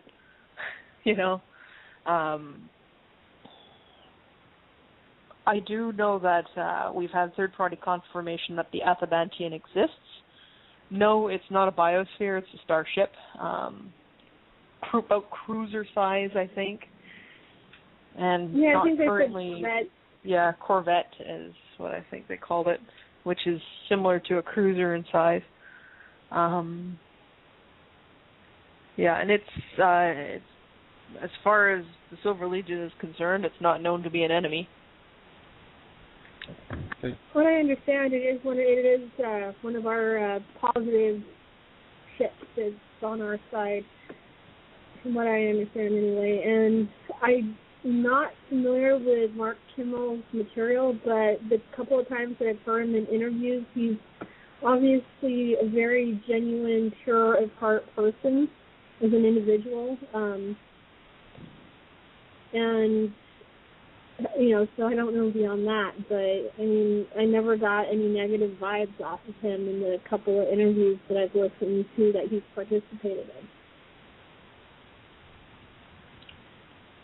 in. Okay. You have mentioned that the Agarthans have been removed on Gaia's request. If the Galactic Federation has the ability to overrule the advanced Agarthan technology, why is it the Federation is limited now by the Cabal or the Reptilians? Because the Agarthans were not 3D. Yeah. And they were also beneath the surface. Whenever the envelope is being produced by or with, it appears to persist from about 30,000 feet to about 100 feet below the surface. And also, it's not just the reptilians in the Cabal. There are other players that don't seem to be mentioned at all. I mean, I've caught a couple of foreign language references to some of the additional players, but there's groups out there that are involved in this that we only recently heard of, and it's like, okay, who the heck are these people? Well, apparently they are real. And you go and you look, and you can sometimes see mention of them or recollection of them here and there. I mean, one thing I absolutely did not expect was that my years of playing Dungeons and Dragons would be useful in any way. But I had recently somebody describe something to me that I'm like, no way, no, you can't be talking about illithids. No, I don't want to deal with illithids. Yep, it was illithids. Oh my goodness, I remember them. I remember somebody was describing, we were dealing with a huge rash of abductions and all kinds of chaos, and we went and we found out they were these beings that looked exactly like the Squad. Yeah, we found out it was a Squad. It was just like, what the heck? I had some real WTF moments where, I'm used to things from fiction being real, but things from fiction being, trying to abduct people or invade the planet, that was a little new to me. Yeah. And, and I remember, Tanaath, you were the one that actually got me through that, grasping the concept of all this stuff that is seen as fiction is actually real, and I want to thank you for that.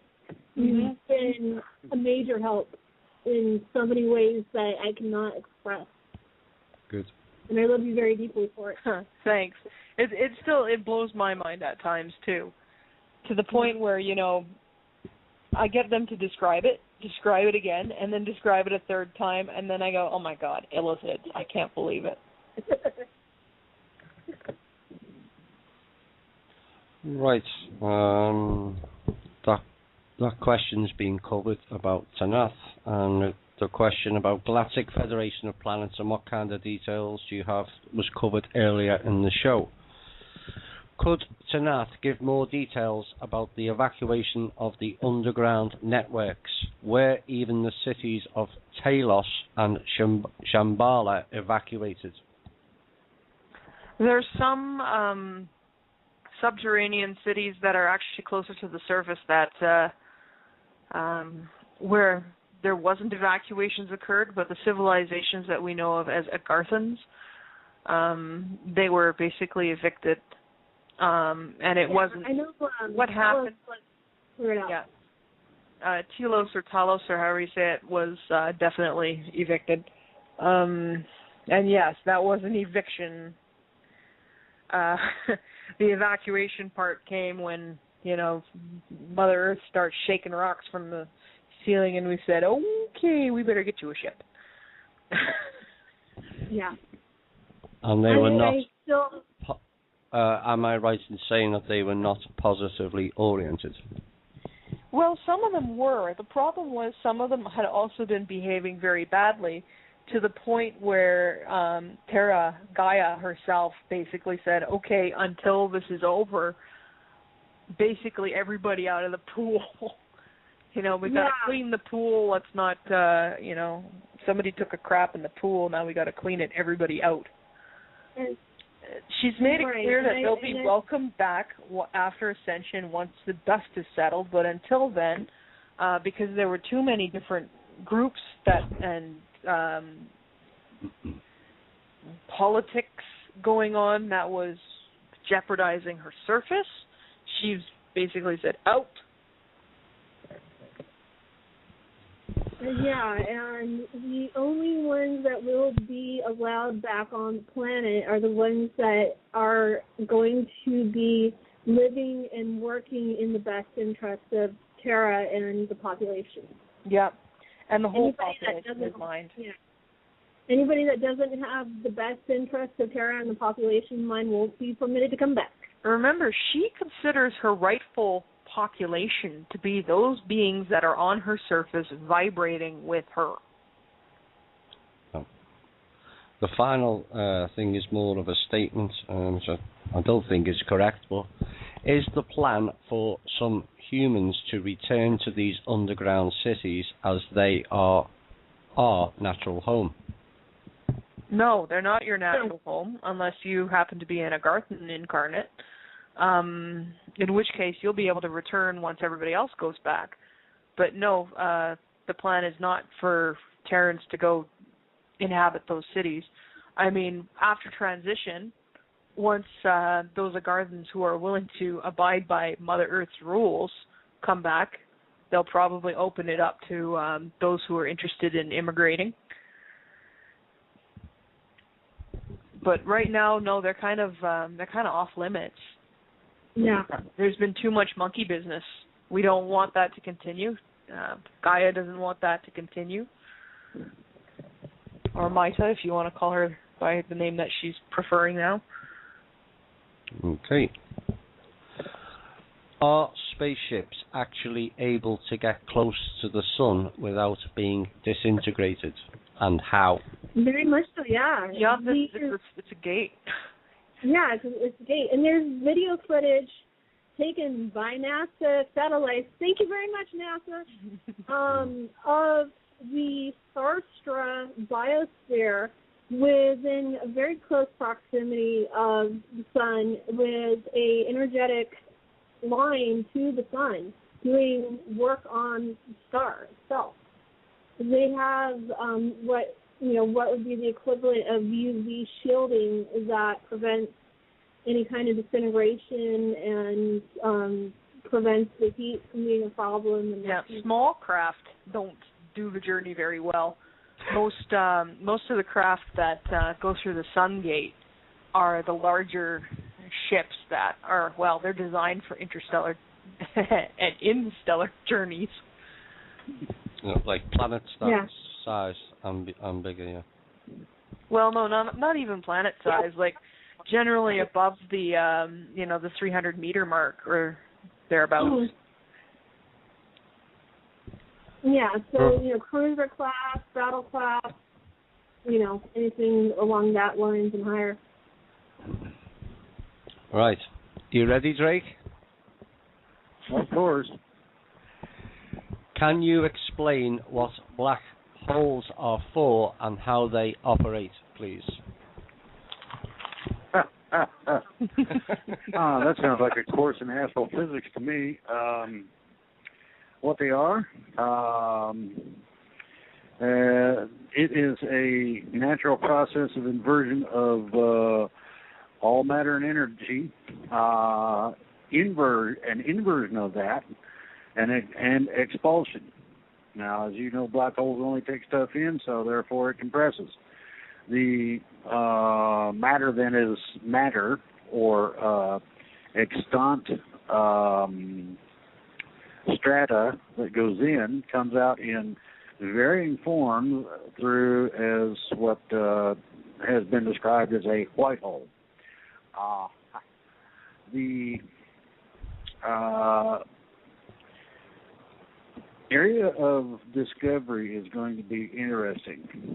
You have to have a very specialized craft and very specialized beings on board before you want to try to travel through one, but they are designed as a doorway, primarily, as I understand creation. The auspices and parameters and things that go with that are extraordinarily complicated.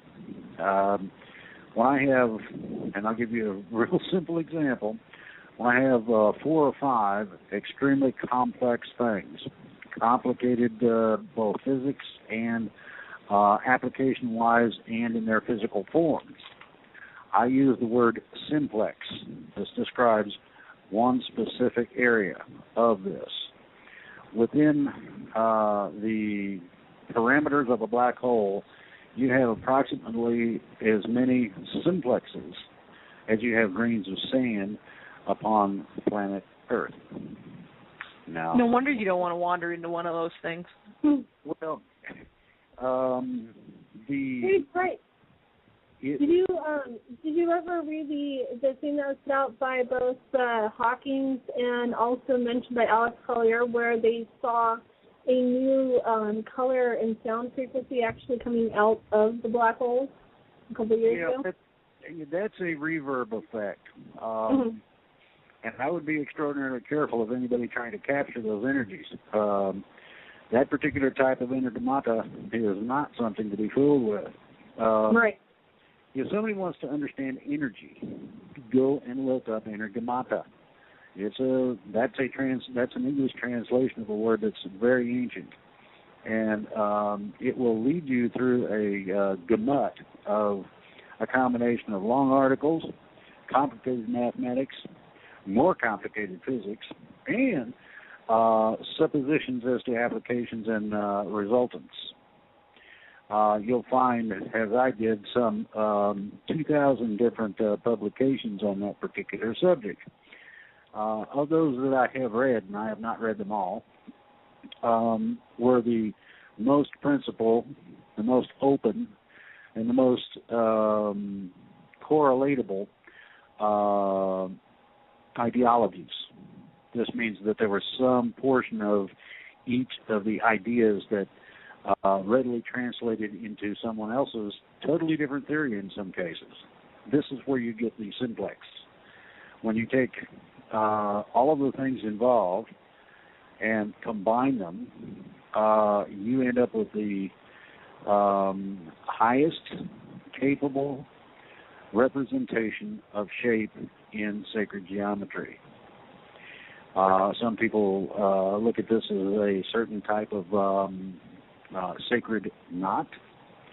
Some people look at these things as the creation itself in terms of creational energies and form. And some people then take that and extrapolate it and really understand that it is the intellect that directed the energumata in the first place, creating it all, that is what they need to study. Now, given all this, and this is interesting, we have a thing called a multiverse. Within that complex, there are also other multiverse, meaning that it's not limited but unlimited. It is not finite but infinite. We call it a multiverse cluster, and there's many of them. Well, it's more so than that.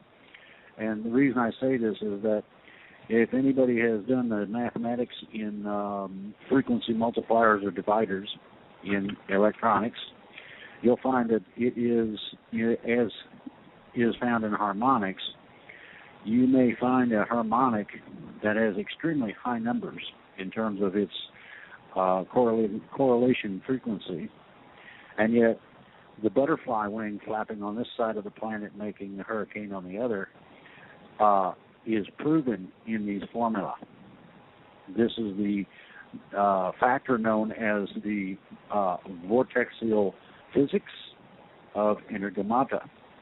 This also tells you, as does lightning, that lightning travels 5 or 6 up to the 1, 2, or 3 down. These are the beginnings of our understandings of the formulation of travel, formulation of acceptance or propagation of different energy forms. And you can look at a photon. 0.000137 is the neutral point of either acceptance or propagation. Either way, it's like aloha, hello and goodbye in the same word. And so you have in the black hole hello and goodbye in the same term, in the same physical application in physics, and yet at the same time you can also, as I said, very specifically, you have to have the correct parameters of operation and the correct people aboard before you can take a ship and travel through that. Once you do, the other side is awesome. And I'm going to leave it at that because it gets worse as you go along in terms of the explanation. For a second, we talk for hours. Yeah. Sometimes we do. This particular person has been following this type of information since 1970, and he's 65 years old now. He would like to know, could you be specific about what will happen in the next year or two? No, because I don't know. I know I have some of the things that we've seen as potential events on this timeline. I have the things that I am striving towards. I know some of the things that the enemy wants to produce. I know some of the things that may or may not happen, but I'm not going to lie down at the base of the tree and try to tell you which branch is the right branch, because I don't know. Can I play Newton? You play Newton. Okay, well, I have a hard hat. No, the apple drops on the head and you discover gravity, right. There are going to be, and everybody can look forward to these, a few little squirrely surprises. And then there's going to be a couple of big ones. And I'm going to just leave everybody's salted oats right there. Okay. Sounds good to me. Right. During DMT trips and while just meditating naturally, people have encountered entities and have experiences places that are otherworldly. Is this somewhere in a dimension or the astral plane? It can be a bit of both. Depends on the person. Depends on what's going on. DMT is produced by your pineal. Your pineal is a gland in your brain that is basically your interface with higher dimension and spirit worlds.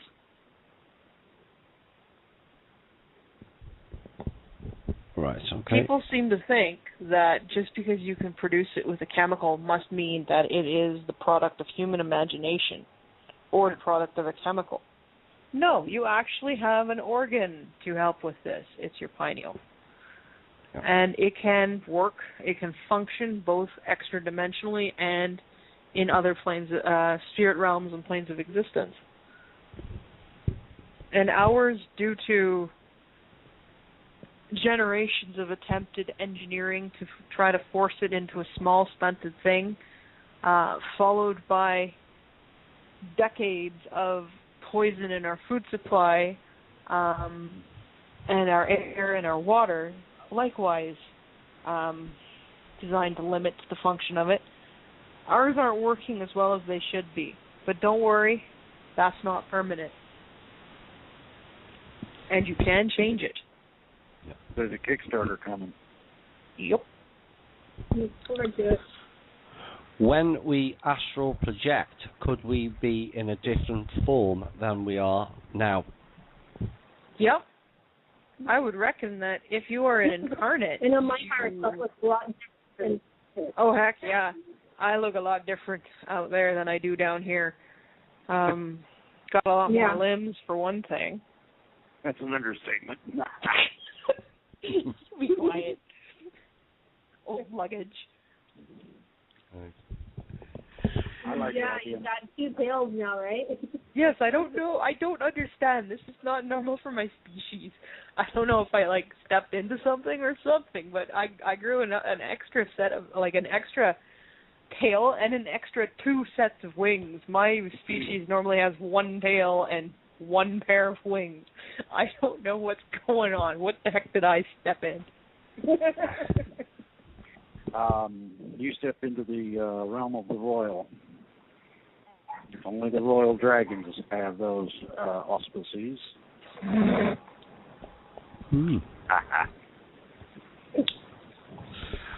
Right.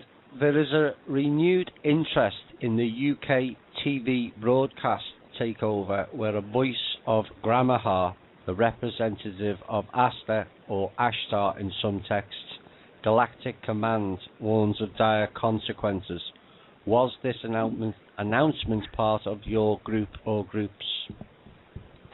I think I heard about that one. That was the one from the 70s, wasn't it? Yeah. Yes. I saw that one. I don't remember much about the details. It was not Ashtar Command. The Aster Space Command is something different. Again, this was back in the 70s. I think we've stated before that the knowledge of exactly what has been going on this planet evolved over time. At that time, most of the positive groups would still be suffering under the illusion that what was going on this planet was somehow a product of the messed upnesses of Terrans. Nope. We know for a fact that there's been tampering involved. And most of those concerned groups have either come to that conclusion on their own or been informed by those of us who know this with the evidence in hand, saying if you try to cause problems for these Terrans based on what we believed in the 70s, we are going to have an issue with that. Because it ain't their fault. Yeah. Right, the next one is, I've broken it down a bit into individual questions. Did the Galactic Commonwealth send this TV broadcast message? Did the which? I'm sorry, I had some audio interrupts. Galactic Commonwealth. Never heard of it. Can't say I heard of them. I've heard mention of it, and it doesn't really have the impact or substance that it should in order to be relevant. Okay. Next question. Is there a Commonwealth of 13 galactic clusters? Now, I've heard of this. If there is, they have not included some fairly major groups in the Milky Way to the point where I would say that they don't and cannot represent us. Yeah. Okay. Did rebel Andromedans align with the Draconians? Well, that would be that would raise the question of, when you mean Andromedans, are you talking about people from the Andromeda galaxy, people from the Andromeda system, constellation, people from the Andromeda Council? Because yes, there were people from the Andromeda galaxy who allied with the reptilians. As far as I know, there was no rebel faction among the Andromeda Council who had anything to do with reptilians. Okay. But remember, a galaxy is a large place with billions of stars. Even a small galaxy has millions of stars, and Andromeda is no exception. So yes, there's good guys there, there's bad guys there, there's reppy lovers there, and there's people who want to go to war with them too. Okay. Will Earth be invaded by the Draconian Alliance, posing as you, and later form a one-world government? Over my dead body. Yeah, not going to happen. As far as the Draconian Alliance invading the planet, there's one major obstacle. They're already here. Yeah, there's one major obstacle to overt invasion, and that is the fact that there are some people around who really, really take exception to that. Yeah. If they do that, well, I'll have gone silent long before because I'll have been killed. Because I'm serious. Over my dead body. And believe me, the Federation and all of their allies feel the same way. I presume We've got over 1,300 plus. The worst I can see is that already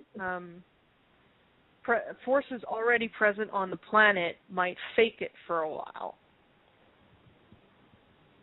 But, again, we'd be working to end that really rapidly. Okay. Yeah, the Galactic Federation of Planets has over 1,300 plus allies, along with its own people, that intend to stand in the way of the Draconians. from any more invasions, any other bad guys that want to try and invade. Not going to happen. And no mini pants allowed. Yeah. Is their flagship called Levan or the Moon? Or the flagship. I presume it's the Draconian Alliance. Is it called Levan or Levan, Levan, or the Moon? The Moon? I don't think it's called the Moon, but the Moon is a reptilian ship. Yeah. Yeah. I suppose what they're asking is the Moon their flagship and such? No, flagships usually aren't derelicts. That thing is a derelict. Yeah. Same with Ceres and Phobos. And Deimos. Yep, derelicts. There's several derelicts. People who are interested in ISON might want to take note. The reptoids are exceedingly fond of hollowing out asteroids to use as ships. Yeah. Like why? Phobos. I don't know. Yep. And Phobos, Ceres. Deimos, Ceres. There's multiple. The thing that knocked Uranus on its side was another one of the reptilian motherships going by it. It knocked Uranus on its side and then ripped off the atmosphere of Mars and sailed past Earth and almost crashed into Venus. But like we've been saying, they like throwing rocks. Mm-hmm. But all they're capable of at this point. This person's body is vibrating very subtly all the time. It's like the vibration before an out-of-body experience or an astral projection episode, but it doesn't increase in intensity. Can you tell me what this means? Not having experienced it, that'd be difficult. Maybe it's your own body reacting to all the changes. I don't know. What do you feel it is?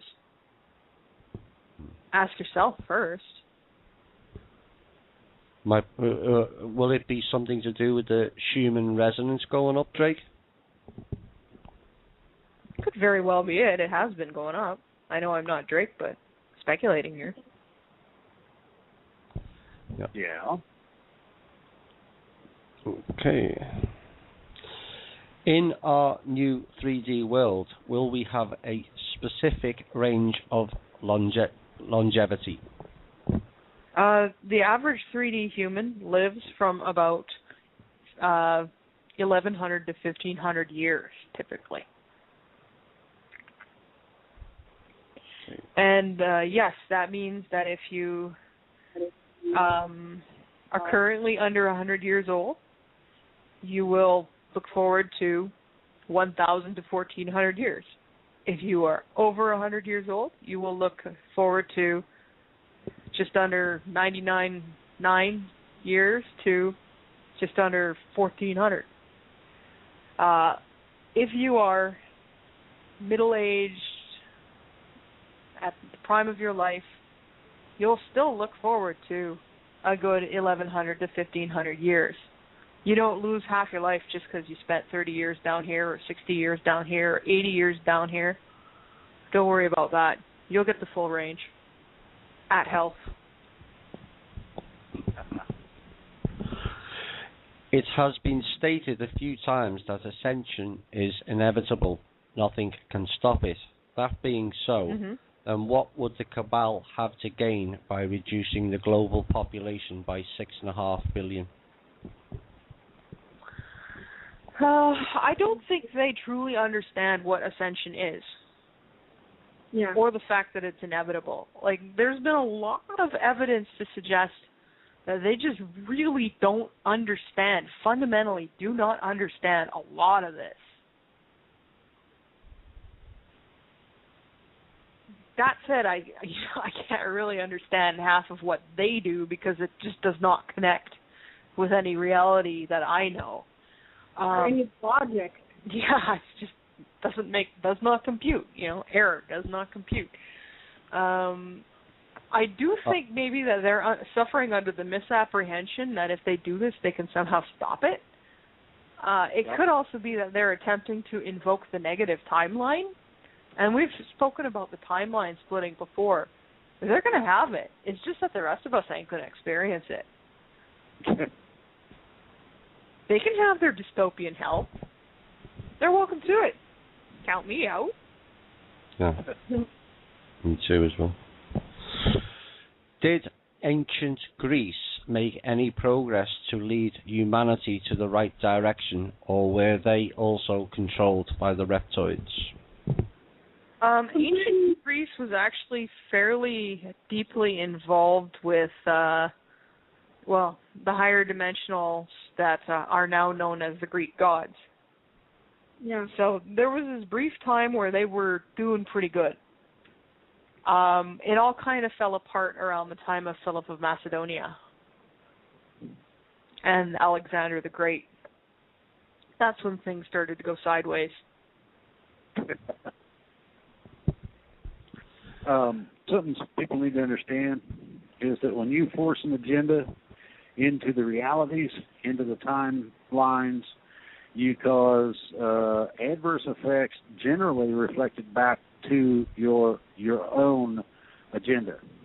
That means that the fun and games that they try to start didn't just go sideways in terms of what we see in history, but ate them up, literally.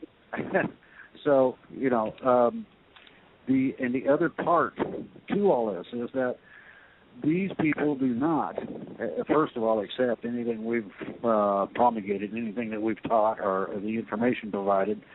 They are so absolute that they refuse to accept anything less than the agenda that they have been taught they are to strive towards. So they would continually strive towards these things that are, first of all, non-attainable, but secondly, actually will come back and feed on them. But the interesting part is that all of a sudden, and this is sudden, it's like flipping a light switch and the lights come on, they're going to have an extraordinary surprise. And these people are may or may not be able to mentally contain themselves or formulate any form of stability to the extent that they don't jump off buildings, out windows, etc. So this is going to be extraordinarily interesting when this happens. Extraordinarily interesting. I'm going to call it entertaining. Yes. That too. Final question for this evening. Is the info that Andrew Bartzis talks about regarding Akashic records and galactic history accurate? I had never heard of him until the other day when somebody posted something that he apparently said about us. Well, us being the Silver Legion. I was that for independent confirmation, I guess. I don't know.